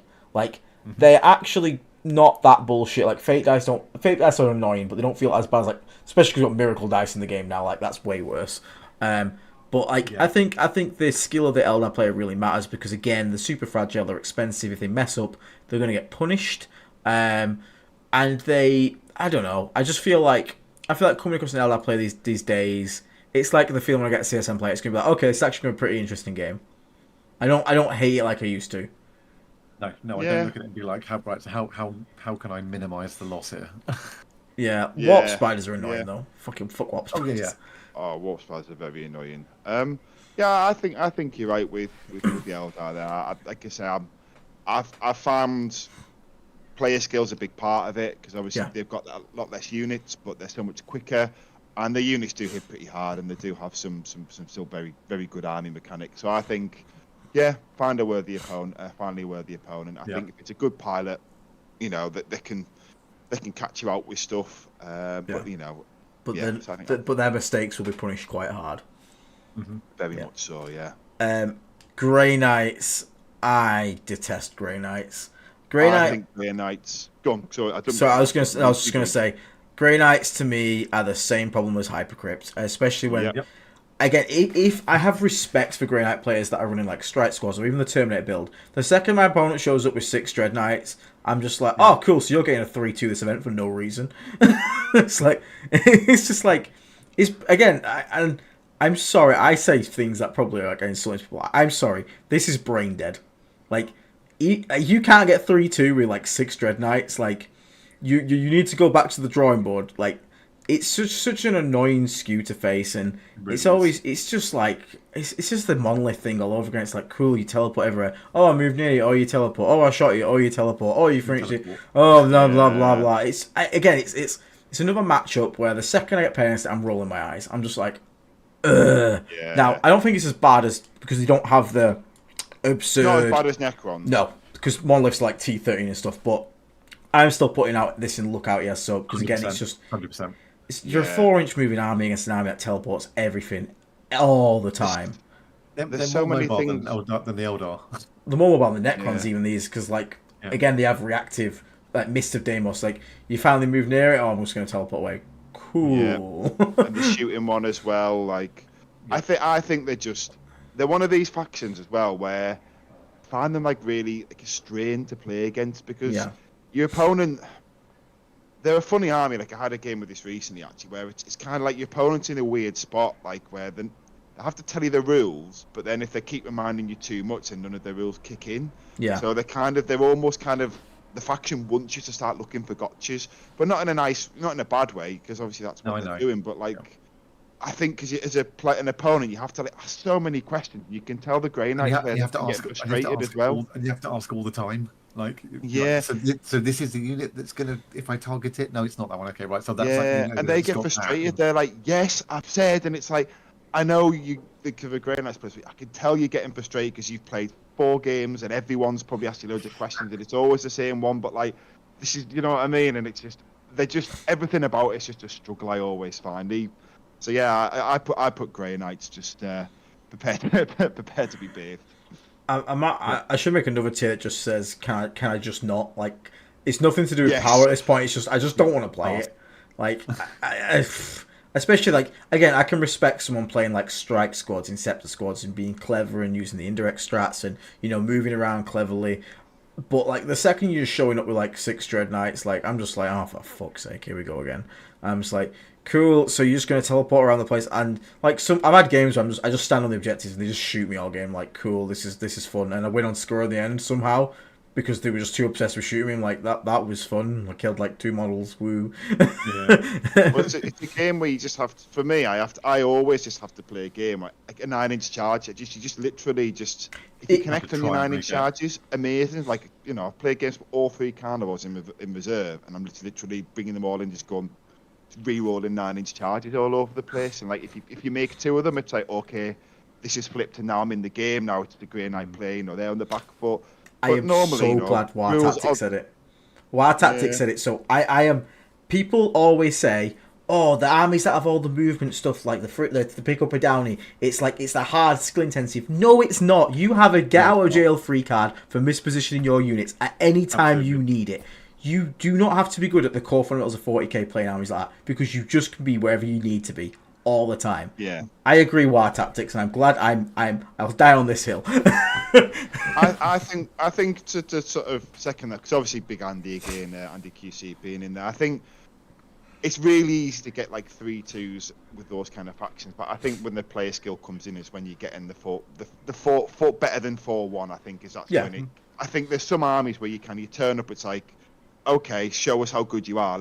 I'm expecting you get at least a 4-1 and be pushing that 5-0, and then I'll give them their respect. But if they're going 2-3, you know what I mean, and like they've got 6 Dread Knights, you're either very fluffy and you're in this because you're imagining a story unfolding, or what are you doing? Like, I don't know. But anyway, that's going into weeds again. I can feel myself on a rant. Let's. I would pick the cat up, but she's asleep now, so you'll have to wait. GSC. So GSC, I'm just going to put in worthy opponent because I have not played against them. Now, that being said, I mean, I have played against them at the very start of the edition and obviously been buffed since. That being said, GSC archetypes can often have a lot of infantry. We are very good at that, but there is also a problem GSC have, which is their army mechanic is fundamentally kind of fucked. You know how you said Custodes can just 4-up you? Welcome to the army that can 4-up you. They never fail a 4-up roll to resurrect their entire army. You can genuinely play in like a 4K game against 2K. Like, it doesn't matter how fast you kill it, because it can come back anywhere.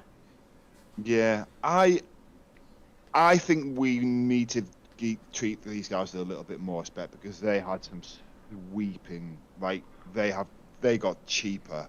So we were already kind of starting to see Innis and a couple of the people kind of... Oh, a good player on this, I'm horrified. Like, a good player on this, I think, is definitely here. But again, we're trying to... If we're going off the average... might be prepared to be bathed with the new points, but I'm saying this from somebody who's never played against an Innis caliber player. I don't know what the list looks like now. I don't know, because I think they've got like 150 more points. Sorry, what points gross stuff in some lists. So I played against them. This is in our 3 and 2, right? Yeah, I guess so, but it's the new points. I don't know how these new points are going to sort of... Because we haven't really seen what the new GSC list looks like, because you've got to remember as well, there is so much hobby lag with this faction. Like 150 points of GSC is probably like 3 new boxes worth of stuff. Oh, someone in chat saying they played against him and they think it's prepared to be bathed. Oh. Okay. I think let's go in the middle then, and I think look out, he has soap. Okay, yeah. Based on kind of like a Blood Angels thing. I know we've put Blood Angels down there, but we don't really know what they look like with the new points. I think that's kind of putting them in the middle. Like, Aiden could well be right. It could be finally a worthy opponent. It could be quite easy. Could come get a play skill. But it could be that these guys are the new S-tier bads, and we just someone else just put it's a move blocking nightmare, and that's not something we deal well with. Okay, so let's put lookout here soap then. Yeah, we'll put lookout here soap. Yeah, I think that's a good spot. Okay, we'll put that there. Now this one, I actually think is not going to be good for us. I think Guard could genuinely get to prepare to be bathed too. Guard were already really, really good, and Guard got better, and now all the good players are on Guard. But Guard is one of the most popular factions at Coventry this weekend, and Guard are, and this is such a hard thing with Guard. Guard players, if they are competitive minded and good at the game, horrifying. If they are your average Joe, you're clubbing a seal. Mm-hmm. Yeah, I mean, I think Guard. I never found Guard as rough, but again, I'm running an off meta build. So for me, I kind of had some tools that other Death Guard players didn't have. But I have to say, I don't know much about this new particular unit, and everyone's scared to death of them. So okay. I'm inclined to agree, to be honest. It was never a good matchup, don't get me wrong, but it was never one that, like, I was as scared as other people perhaps would have been, if that makes sense, because I can play the primary game. I can actually beat them on primary, and make them come out and sort of have to play the game into me, which I know sometimes they're kind of doing the reverse on that. But like I say, I am running a skew build in that sense. So I don't know enough about this new unit, but 3-inch deep strike on the data sheet and all the other stuff, it does sound horrific. It sounds like it could be. So people in chat could be bad. That don't understand why this is so bad, and it's not actually as bad for us as other armies, because the problem is, let's say you're World Eaters, you line up a bunch of 8-bounds to go and charge Lehman Russ. You got a 5-inch charge. At the end of your turn, the opponent rapid ingresses. The end of your movement phase. These guys, the new model deck, can have a 3-inch deep strike. They now form a barricade between you and the tank. Your 8-bound now can charge a 90-point unit, kill it, and then die, because you never touch the tank. And that is the biggest problem and that's why these units, everyone's buying 30 of them, and that's why they're going to be obnoxious, because they actually just stop charges then and then. Now, as Death Guard, we have the weird, unique thing where our melee unit, Death Shroud, actually has guns, and guns that are good at clearing chaff. So if someone 3-inch deep strikes to block your charge, you go, okay, spray, bye. Right, But again, if you're World Eaters, you don't have anything. You're just like, oh, okay. I guess I just die. And like Orks, for example, like you better hope you lined up something to potentially shoot that screen coming in, because if you didn't, you're screwed.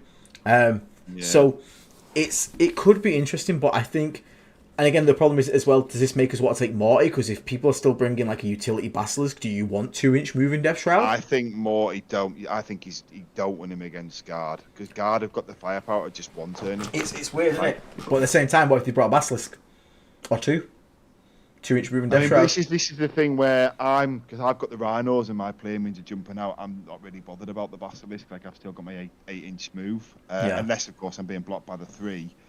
And then it's because of some of the tech I've got on the Plague means I'm generally comfortably picking up 10 Guardsmen. I often go, if it's Guardsmen, I often go -1 OC.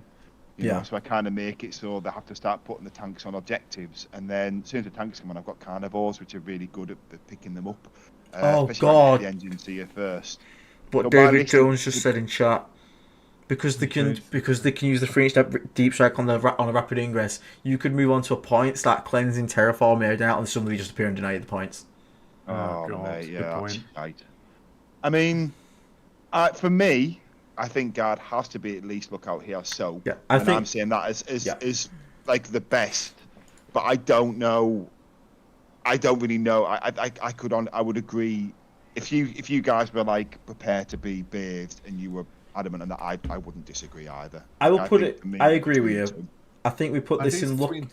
Go on. Okay, go on. Yeah, look at. I was going to say, look at what he has soap. We've got I agree with that. If you're playing a 3 and 2 player, then they're going to have 2 Rogue Adorns. They're going to have a couple of tank commanders and Lord Solar probably, and some other bits. So I don't think it's undealable with the moment it's in the hands of a more serious competitive higher end player. It's definitely prepared to be both. Yeah, I think it comes down to, because I haven't seen this new unit on the table. I'm very much I learn by doing and seeing. So until I've actually seen it and I've played against it, it's hard for me to form an opinion that isn't just a hot take on what other people have talked about. I mean, a lot of people are putting Guard as the best army in the game at the moment. Not broken like S tier rank, but like top of A. So they have to at least be look out as so. They're going to need respect. I'll put it this way: for me, I'd rather play Guard than flipping Hypercrypt Necrons. Oh yeah, I agree on that one. Right. I'd probably still rather play them than Grey Knights, at least to get to kill some things. But yeah, I don't think that's going to be an easy one for us. I won't lie. I think that can be, if it's a good player, I think that can be quite difficult. If it's your average 3-2 Andy, I think it goes to finally a worthy opponent. Yeah. But again, we're going to act as if you're playing against a good player. So I'm going to put it in look out, yes. So we all good with that? Yeah, I think that's good. I mean, I think either one we're kind of agreeing would be fine. Cool. Imperial Knights. I think this is easier than Chaos Knights. Mm-hmm. Because they have to take big knights to get value, like Canis Rex. Like they're gonna have little less knights, and they hit even worse. All their knights hit on 3s. They do have the reroll. You have to be careful to not get your warlords knights, but I mean, they haven't got Knights of Shade. They haven't got Knights of Shade. You can move block them way easier. They also took a nerf because the Imperial agents that they were using to get their actions went up. And then Canis Rex went up, who's in every list. Yeah. And obviously with Knights being like the Chaos Knights thing, the big expensive chassis, those points hikes mean they have to start dropping stuff. So I think Clubbing Seals might be Imperial Knights. It's Clubbing Seals or Easy Peasy Nurgling Squeezy, because they are still like a stats check. So I think, if we were to say that there's not Clubbing Seals, we do have an anti-tank problem as Death Guard, then maybe Easy Peasy Nurgling Squeezy could be the best place. There is the 2 Lancer build, which is obviously a bit scary, pressure build. But again, I think, especially if now you're running more Death Shroud or something like that, if you're against 2 Lancers and you have 12 Death Shroud, just start them on the board. Charge me. Yeah. Come on. Yeah. I'll sit here, I'll heroic into you, I'll just charge you next turn and kill you back. I'm not scared. I'm more worried about Chaos Knights because of the tricks they can do. They've got more War Dogs, which means primary is harder to hold. But the second you've killed 4 Armigers, Imperial Knights are really struggling on Steam. So I think it's an easy peasy Nurgling I agree. Squeeze. Yep. I think that one's quite open close. Yeah. Nids. So the next. Yeah, go on. No, go. You take it. I will.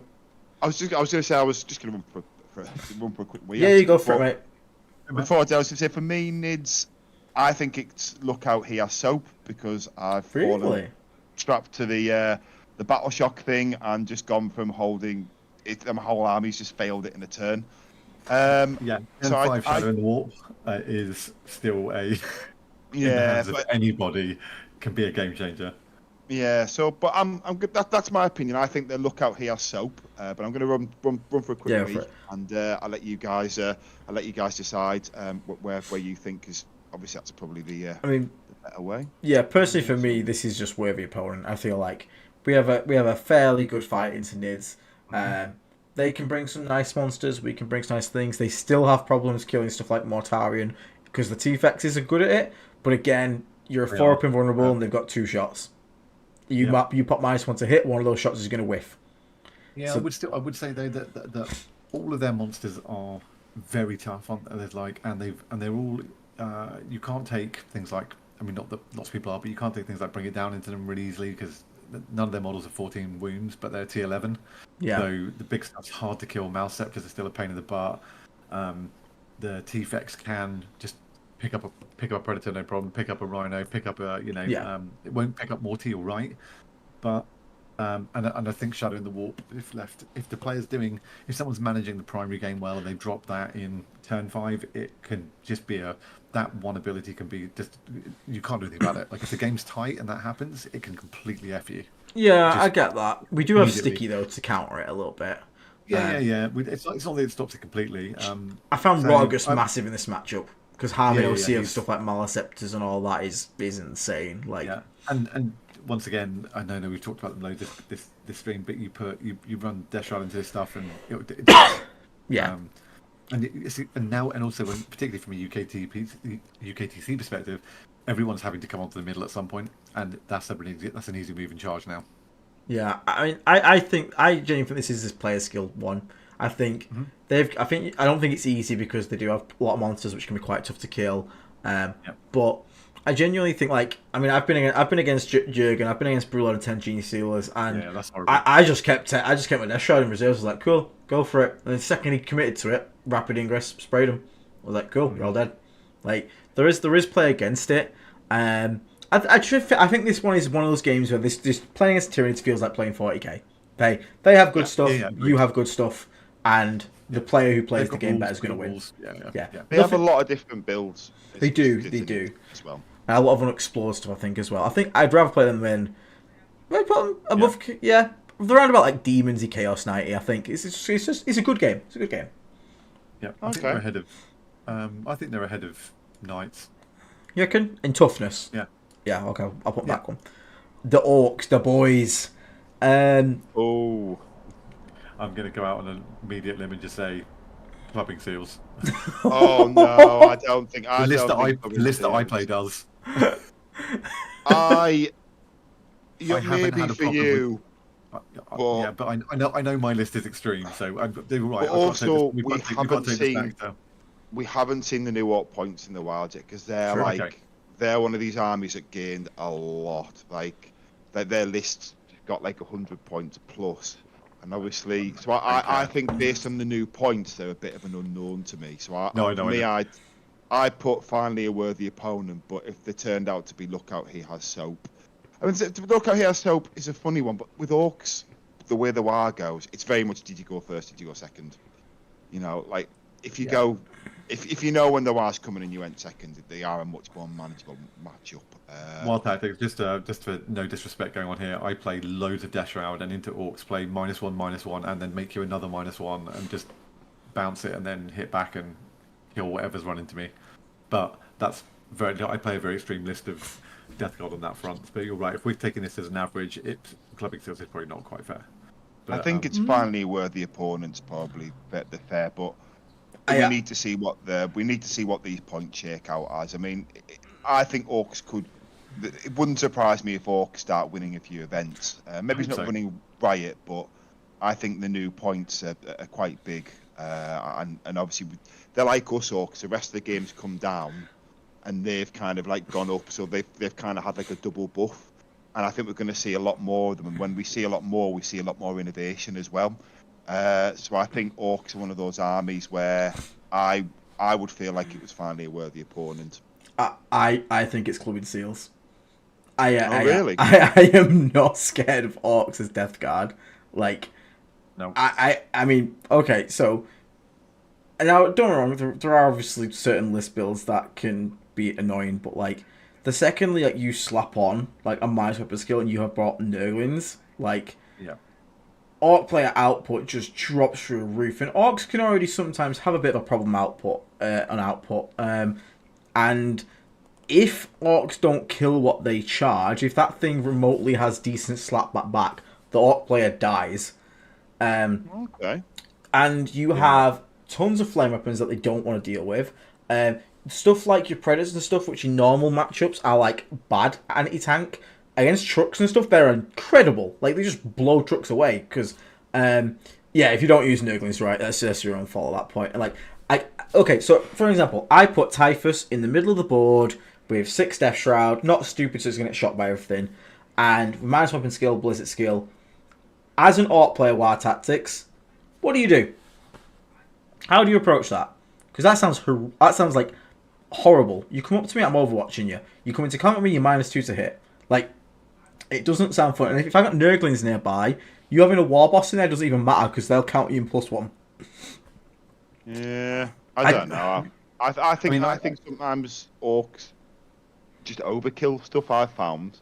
But it depends what you're playing. I mean, admittedly, you've got Invuns and stuff where I'm playing Plague Marines, so, it's a weird game for me where 5 Plague Marines pick up 10 boys, 10 boys pick up 5 Plague Marines.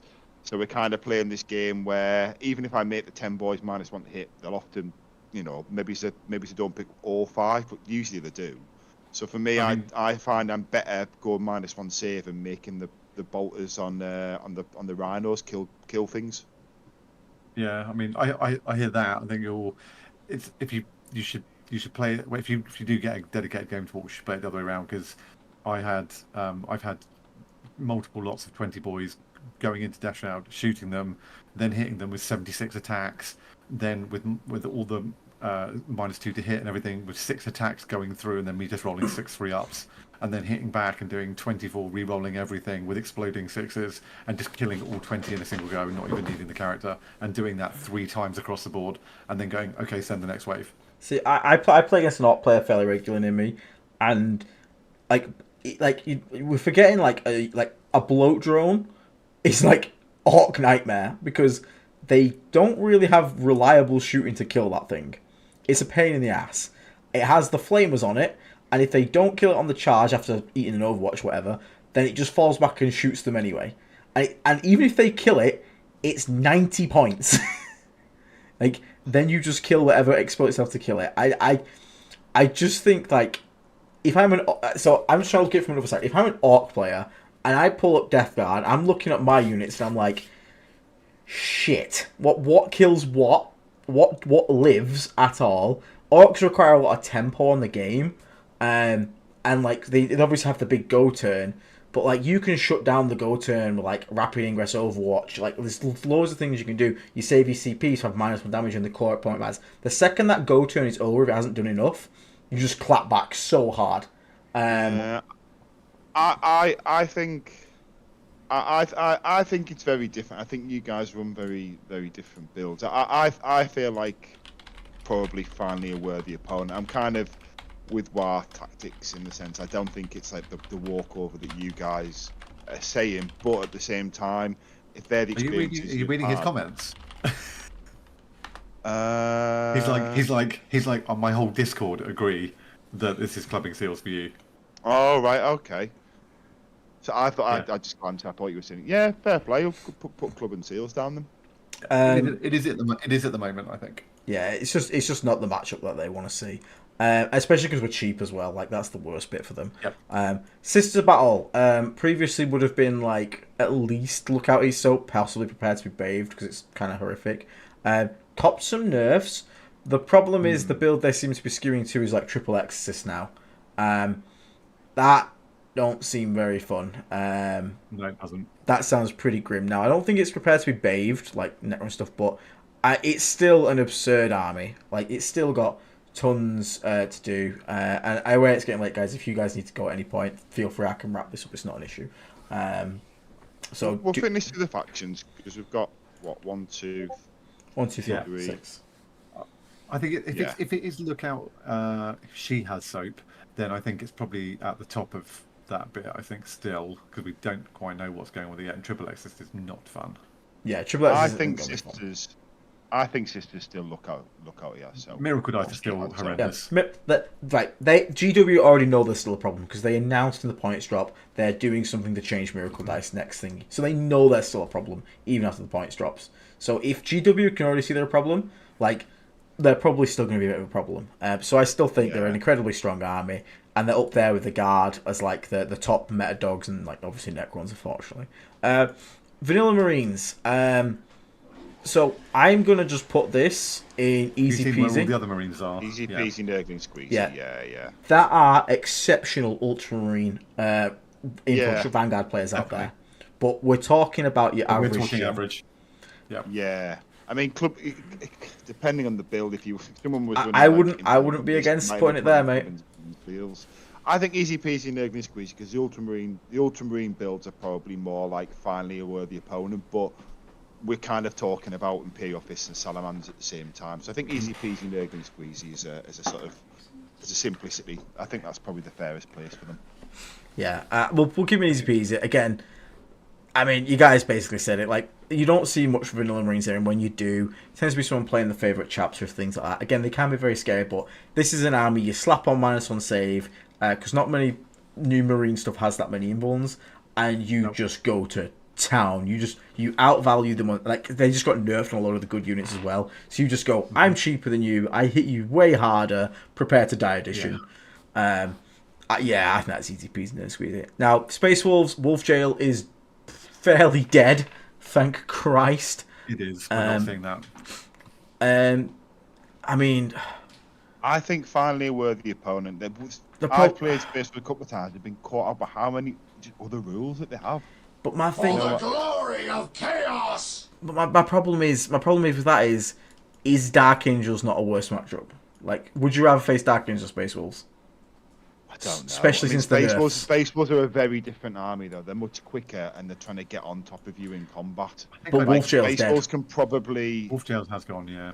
Wolf Jail's dead, but mate. the Wolf Jail wasn't the only build though. Wolf Jail was just one of the builds. Wolf Jail was like the big bad, but like outside of that, they just have a lot of rules. They're one of those armies where they just.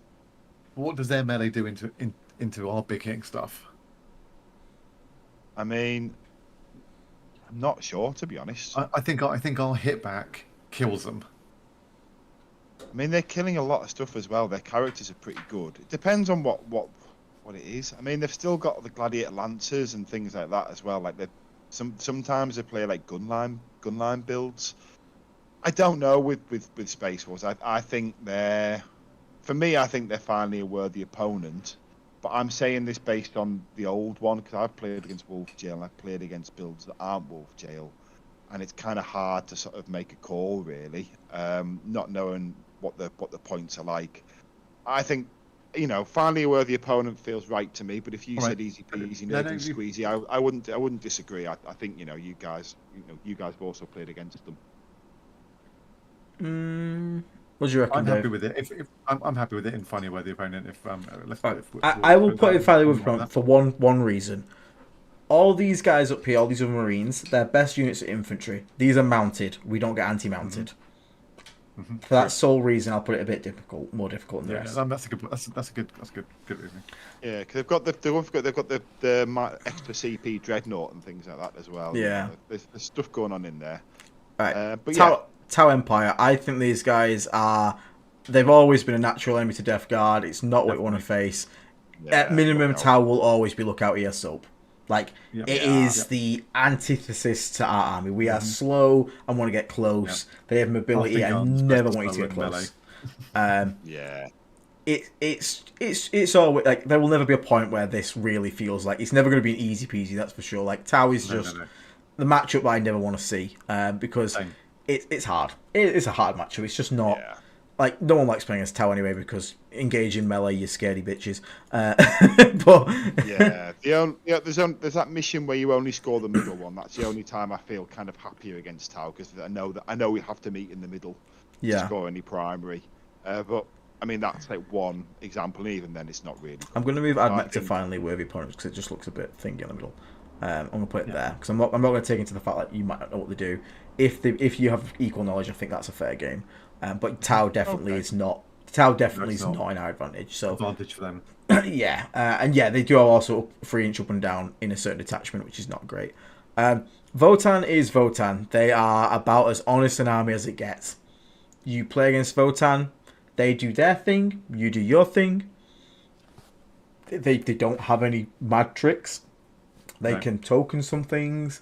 Everyone says it in the game. Votann is the most. I play 40k army. It's just I play honest 40k, and we have tools to stop scouting, so you can nurgling that stuff off. But they're not super reliant on it. But you're not going to get mad alpha strikes because of it. I think. Votann is just. It can't be anywhere other than just basic because it is. That's what it is. It's cool. I mean, I play Votann like you play against. You play against Votann. It's just they play 40k. I'm playing 40k. But finally, a worthy opponent, I think, and that seems about right to me. Yeah. So someone said in chat, it's a good, honest game of War Dollies. So coming up to the last two now. We'll do Imperial Agents first. Clubbing Seals. Imperial Agents. Yeah. It just shouldn't exist. Seals, easy peasy, nurgling squeezy. Maybe because I don't know what they do, and I feel a lot of other people don't. Maybe they can trick us, but Clubbing Seals feels right, to be honest. Yeah, it's mass infantry. You're just going to go bop it around, and let's be honest. This is an abomination of a codex that shouldn't have existed. Really, it felt like it should have been a narrative book. sorry, Imperial Agents players. I know there's some of these out there, but it's definitely more for narrative players than anything. It's not. They've not made it with the intent to try and be competitive. Which brings us to our lovely friends in red at last, the World Eaters. So no, go right. Sorry, I put them there for accident. World Eaters, they got points raises, so they have less stuff now. We got points drops. It's a full melee army, so they have to get close to us. I have always felt like, and I've heard this from Dara in his chat.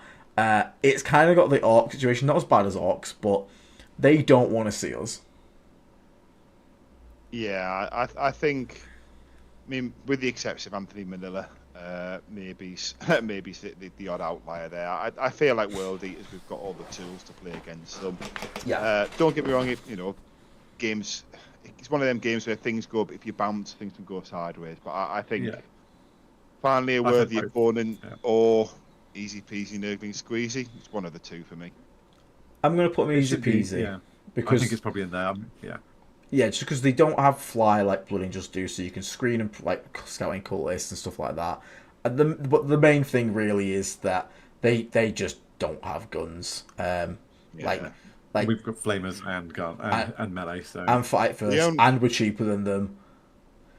Yeah, the only thing that can make that matchup swingy, and this is just a thing you can't control, is how many times did Angron come back. I knew that was coming. And that's the only thing in it. It's not just that. So I in the RTT I played at in September. I got rolled by World Eaters because. Oh, sorry. We missed a donation as well. I'll read that in a second. I'm sorry, Christopher. Because basically he got advanced in charge every single turn and feel no pains, and he made all his feel no pains. Like, I honestly, 70% of them, I just couldn't kill anything. And then because I couldn't kill it, or enough of it, he was just wiping me out back. And Angron managed to survive on one wound at a point, and then got into the War Dogs and killed them. So if it can go wrong, but I mean, felt like a pretty extreme example of it. But yeah, on paper, and regularly, in a kind of range you said, you should roll them over. Yeah, I'm not scared of World Eater matchup. Unless, again, Angron come back, but again, that can happen to anyone. If Angron comes back 4 times, you're playing again 3,000 points versus 2,000. Like, what can you do at that point? Like, cool. Yeah. Someone mentioned in comment, even Anthony Vanilla said that Death Guard is the matchup he just doesn't. He'd love to dodge. And someone said Angron came back, so I won. Yeah, that is the feeling. Very quickly, let me just read that. Unpopular opinion: a competitive Ultramarine Vanguard player is a worthy opponent. I agree, 100%. Like, the problem I have is that to play a competitive Ultramarine Vanguard player, you are not an average player. That is not an easy list to pilot. And we're going off average player, and average player, like, just, I mean, I don't say look at win rates often because win rates can be very deceiving, but the Marine win rate is where it is for a reason. Your average Space Marine player is not the kind of guy that's taking Vanguard Ultramarines to the win. So I'm going to keep them easy peasy. It's not Clubbing Seals though. It's definitely. I think it's actually might be a bit. I'd rather have them like up here with Marines and World Eaters as well. They're easier than them. But yeah, I mean, to me, I'm fairly happy with this list. I think again, I still think Hypercrypt is our absolute kryptonite. They didn't get nerfed anywhere near enough because they nerfed the Monolith, dropped the Doomsday Act, cool. They lost like 10 points. Like, ooh. I'm going to not take 2 of those. I'm going to take 3 of these, and I'm going to take more of these. And yeah. But what I would say is we've probably lost 2 factions that are prepared to be bathed. I think Sisters and Thousands have moved down, so that's good for us. I think some of the armies like CSM have gone from Lookout ES Soap because of ACDC to finally worthy opponent. And I mean, a lot of the Marine matchups like Dark Angels got easier, Black Templars got easier, Blood Angels I think personally got easier because of loss of Fight on Death.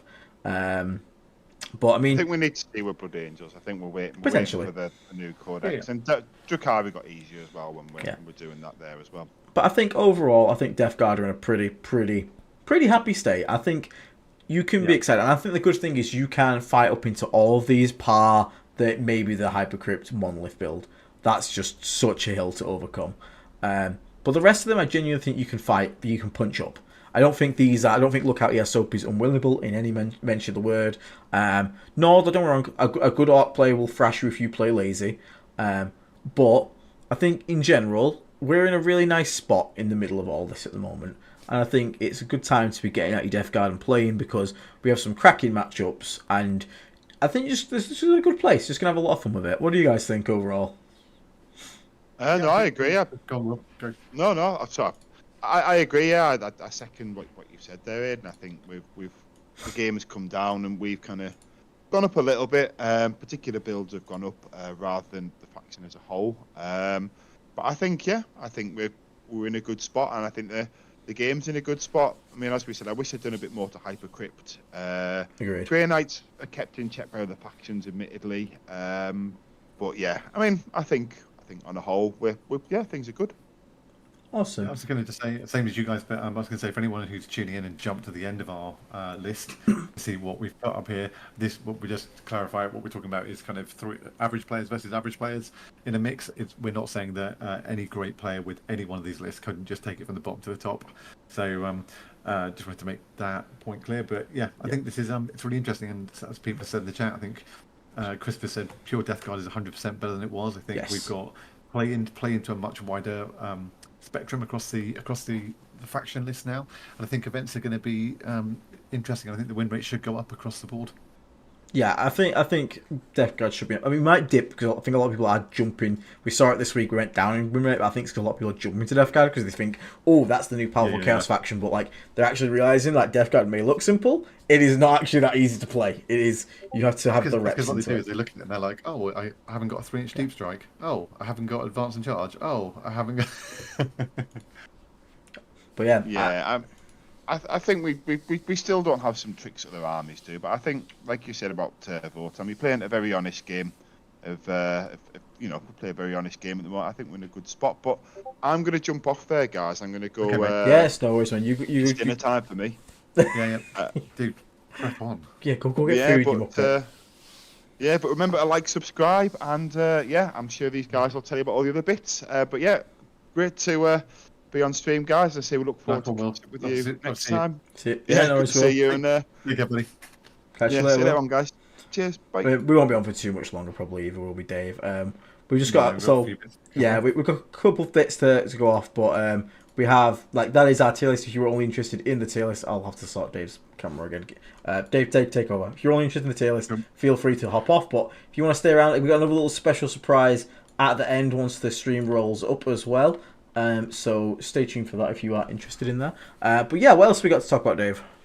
So a couple other things. So next week we will do a dedicated community stream. So I can tell you that we were watching the subs counter for a lot of today to see if we got to 7 in order to do this stream tonight. But what we actually talked about as well is we're going to do something next week with some surprises for the community. We're going to talk about maybe some competitive list idea input, but serious list for potentially going to the next super major. We have got what else? We've got a new store that's going to be up. So we had a temporary store up with some of the clothing, so some merch and things you could get to support the channel now. You may have noticed that when you're looking around the channel page on YouTube, there's now some products on here. You can go to drpstore.com now and actually find the clothing products all in one place. It's a much better set up store, and I will be adding dice to it going forward. And a bit cheaper too. Dice, yeah, the store's cheaper. It's I think it's about 5 to 7 days shipping. And there's a better range of items on there. So we've added things like snapback caps, a couple of mugs, some designs on there as well. Do have a look and see what you think. And we will be able to put dice on there as well. So as I'm sure you all saw, the Disgusting Resilient dice came in and went out instantly. Which is amazing, and we've already got pre-orders for about another 350 now. Brock Laughlin with the 5 gifting memberships. Thank you so much, mate. Thank you. Thank you. So what we're going to do is we're going to put up a poll for the next colour or next few colours, and we will get in another 1,000, and we'll make it available to non-members as well. So all subscribers, you'll be able to go onto the store and see the dice. We'll put up a video to announce when that's when that's going on. Yep. So all members, there will be a vote for the next style of dice. The colouring choices, we'll be putting them in the Discord very soon. Yep. So if you are a member, vote on that. You get to decide the dice that are going to be made. And Aidan, you're going on someone's show pretty soon, aren't you? Yeah, so Seth the Mad Doc wants me to go onto his podcast with alongside Innes Wilson and David Gaylord, so I don't know why the fuck I'm there, but I mean, sure thing, to talk obviously a bit about the UK scene and playing armies there, so that'll be cool. So I'll obviously keep you guys updated on that one, which would be quite awesome. Anything else, Dave? I think just the last one is have you made any decisions about Leicester? Still up in the air at the moment. Okay, kind of depends a bit. I got some things around there, but I'll keep you up there. I'll see what I can do on it. Yeah, no worries. I just wanted to put you on the spot in front of Thank you. The rest of the community. No worries. So Will and I will definitely be there. And if you are going to be at Leicester, it would be great to see you and meet anybody we haven't said hello to yet. You'll easily better find us in the listings, and please do come and say hi. Yeah, awesome. So anything else to cover, or is that about everything for now, mate? I think that's it, mate. Apart from saying, thank you, obviously, to everybody who's taken part tonight. Thanks for everyone who gifted some memberships. Thank you for the super chats. Thank you for commenting and just being here in general. To the new members and Played Marines, get on the Discord, join the chat. You'll find there's a huge, 455 people, I think, now are in the Discord, which is pretty impressive. And 7,020 subscribers now. So let's keep charging towards the next goal. Yeah, so it should all be good, and hopefully, onwards to the next 7777 goal, and the one after that's going to be a bit far away, 777,777. That's quite a bit far away, but maybe one day, who knows? Should we call out Sultan Games? Yes. So obviously, Sultan Games do a product for us, which is a disgustingly resilient themed bag gaming aids, objective markers, contagion range markers, deep strike markers. Check them out at the Etsy link in the description below. Use code NERGLE to get 10% off your order and gives a little kickback to the channel. If you are going to buy any models in the UK, check out Element Games. Oh, Notorious Nurgle, don't you worry. I got something to play for you on the way out, son. Don't you worry. Check out Element Games. Use our affiliate link again below. You get crystals, we get crystals, everyone wins. Check out our friends over at Vanguard Tactics. Aidan and I both play for them, as you know. Brilliant community, brilliant bunch of people. Academy's just going to be opening. You can join up to find out how to play 40k with a full app full of courses. You can learn at your own pace. You get to join their Discord, go to their channel, check out the battle reps. There's 2 a week. There's masterclasses. There's all kinds of great things you can do with those guys. So go and check out Vanguard Tactics. Awesome. But for now, for everyone, we are going to leave you out with a little treat. But thank you so much for tuning in. We hope to see you all in the next episode. Thank you for everyone that donated, membered, subscribed, liked, involved in the chat, all that good stuff. But for now, stay rotten, everybody. We will catch you all on the next episode. Dave, are you going to mute yourself for this one, buddy? I am indeed. Go for it. Awesome. Right. Catch you later, guys. See you on the Play Planet. Bye, guys. Take care.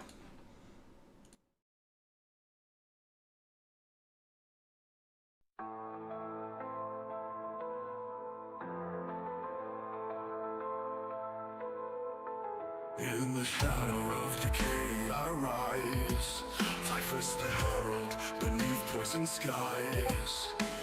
With Nurgle's rot I lay worlds to waste. The Not yet. Reaper's scythe, no life can escape. Beneath the flies, beneath the filth, I spread the plague with a twisted will. From festering wounds, corruption grows in the heart of death. God, where despair flows. I am the harbinger, the bringer of disease. In Nurgle's name I spread death with ease. Petals water me hand in hand, rivers of filth drown the land. I am Typhus, master of decay. In the name of ruin I claim the day.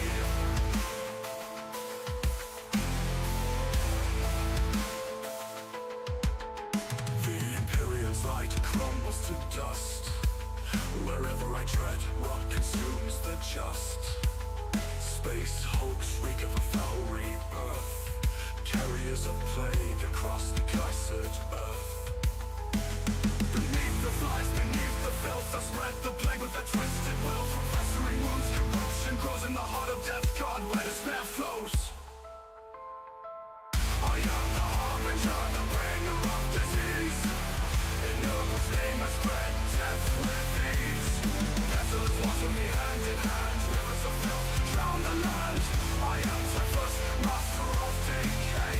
In the name of ruin I claim the day.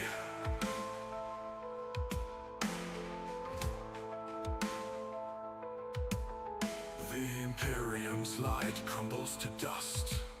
Wherever I tread, rot consumes the just. Space hulks reek of a foul rebirth. Carriers of plague across the cursed earth. Beneath the flies, beneath the filth, I spread the plague with a twisted will. From festering wounds, corruption grows in the heart of death. God, where despair flows. I am the harbinger, the bringer of disease. In Nurgle's name I spread death with ease. Petals water me hand in hand, rivers of filth drown the land. I am Typhus, master of decay.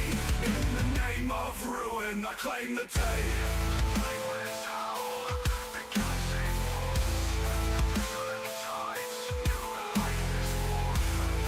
Nurgle's passing, a twisted grace. My embrace of God, in my cold embrace.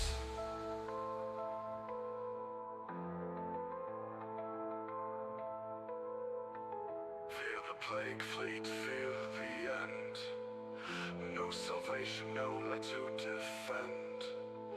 I am Typhus, reaper of dread. Bow to Nurgle, embrace the dead.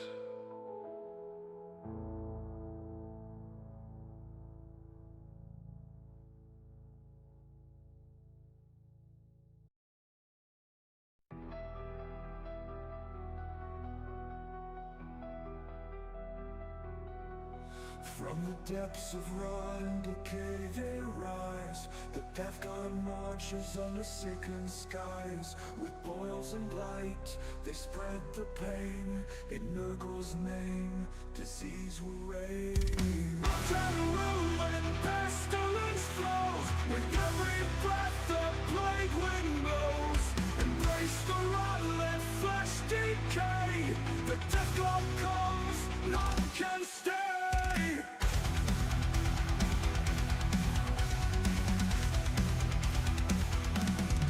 From the depths of rot and decay they rise. The death god marches under sickened skies. With boils and blight they spread the pain. In Nurgle's name disease will reign.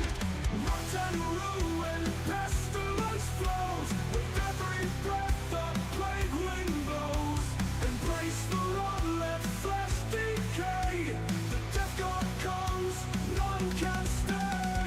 Armored and filth with rusted blades, they laugh as cities wilt and fade.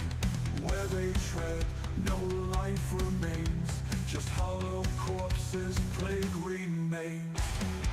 Beneath the helm, the cursed grin, for in death they shall begin. Rot and ruin, pestilence flows. With every breath the plague wind blows. Embrace the run, let flesh decay. The death god comes, none can stay. And leave the warp, the souls are bound. To spread decay, to break the ground.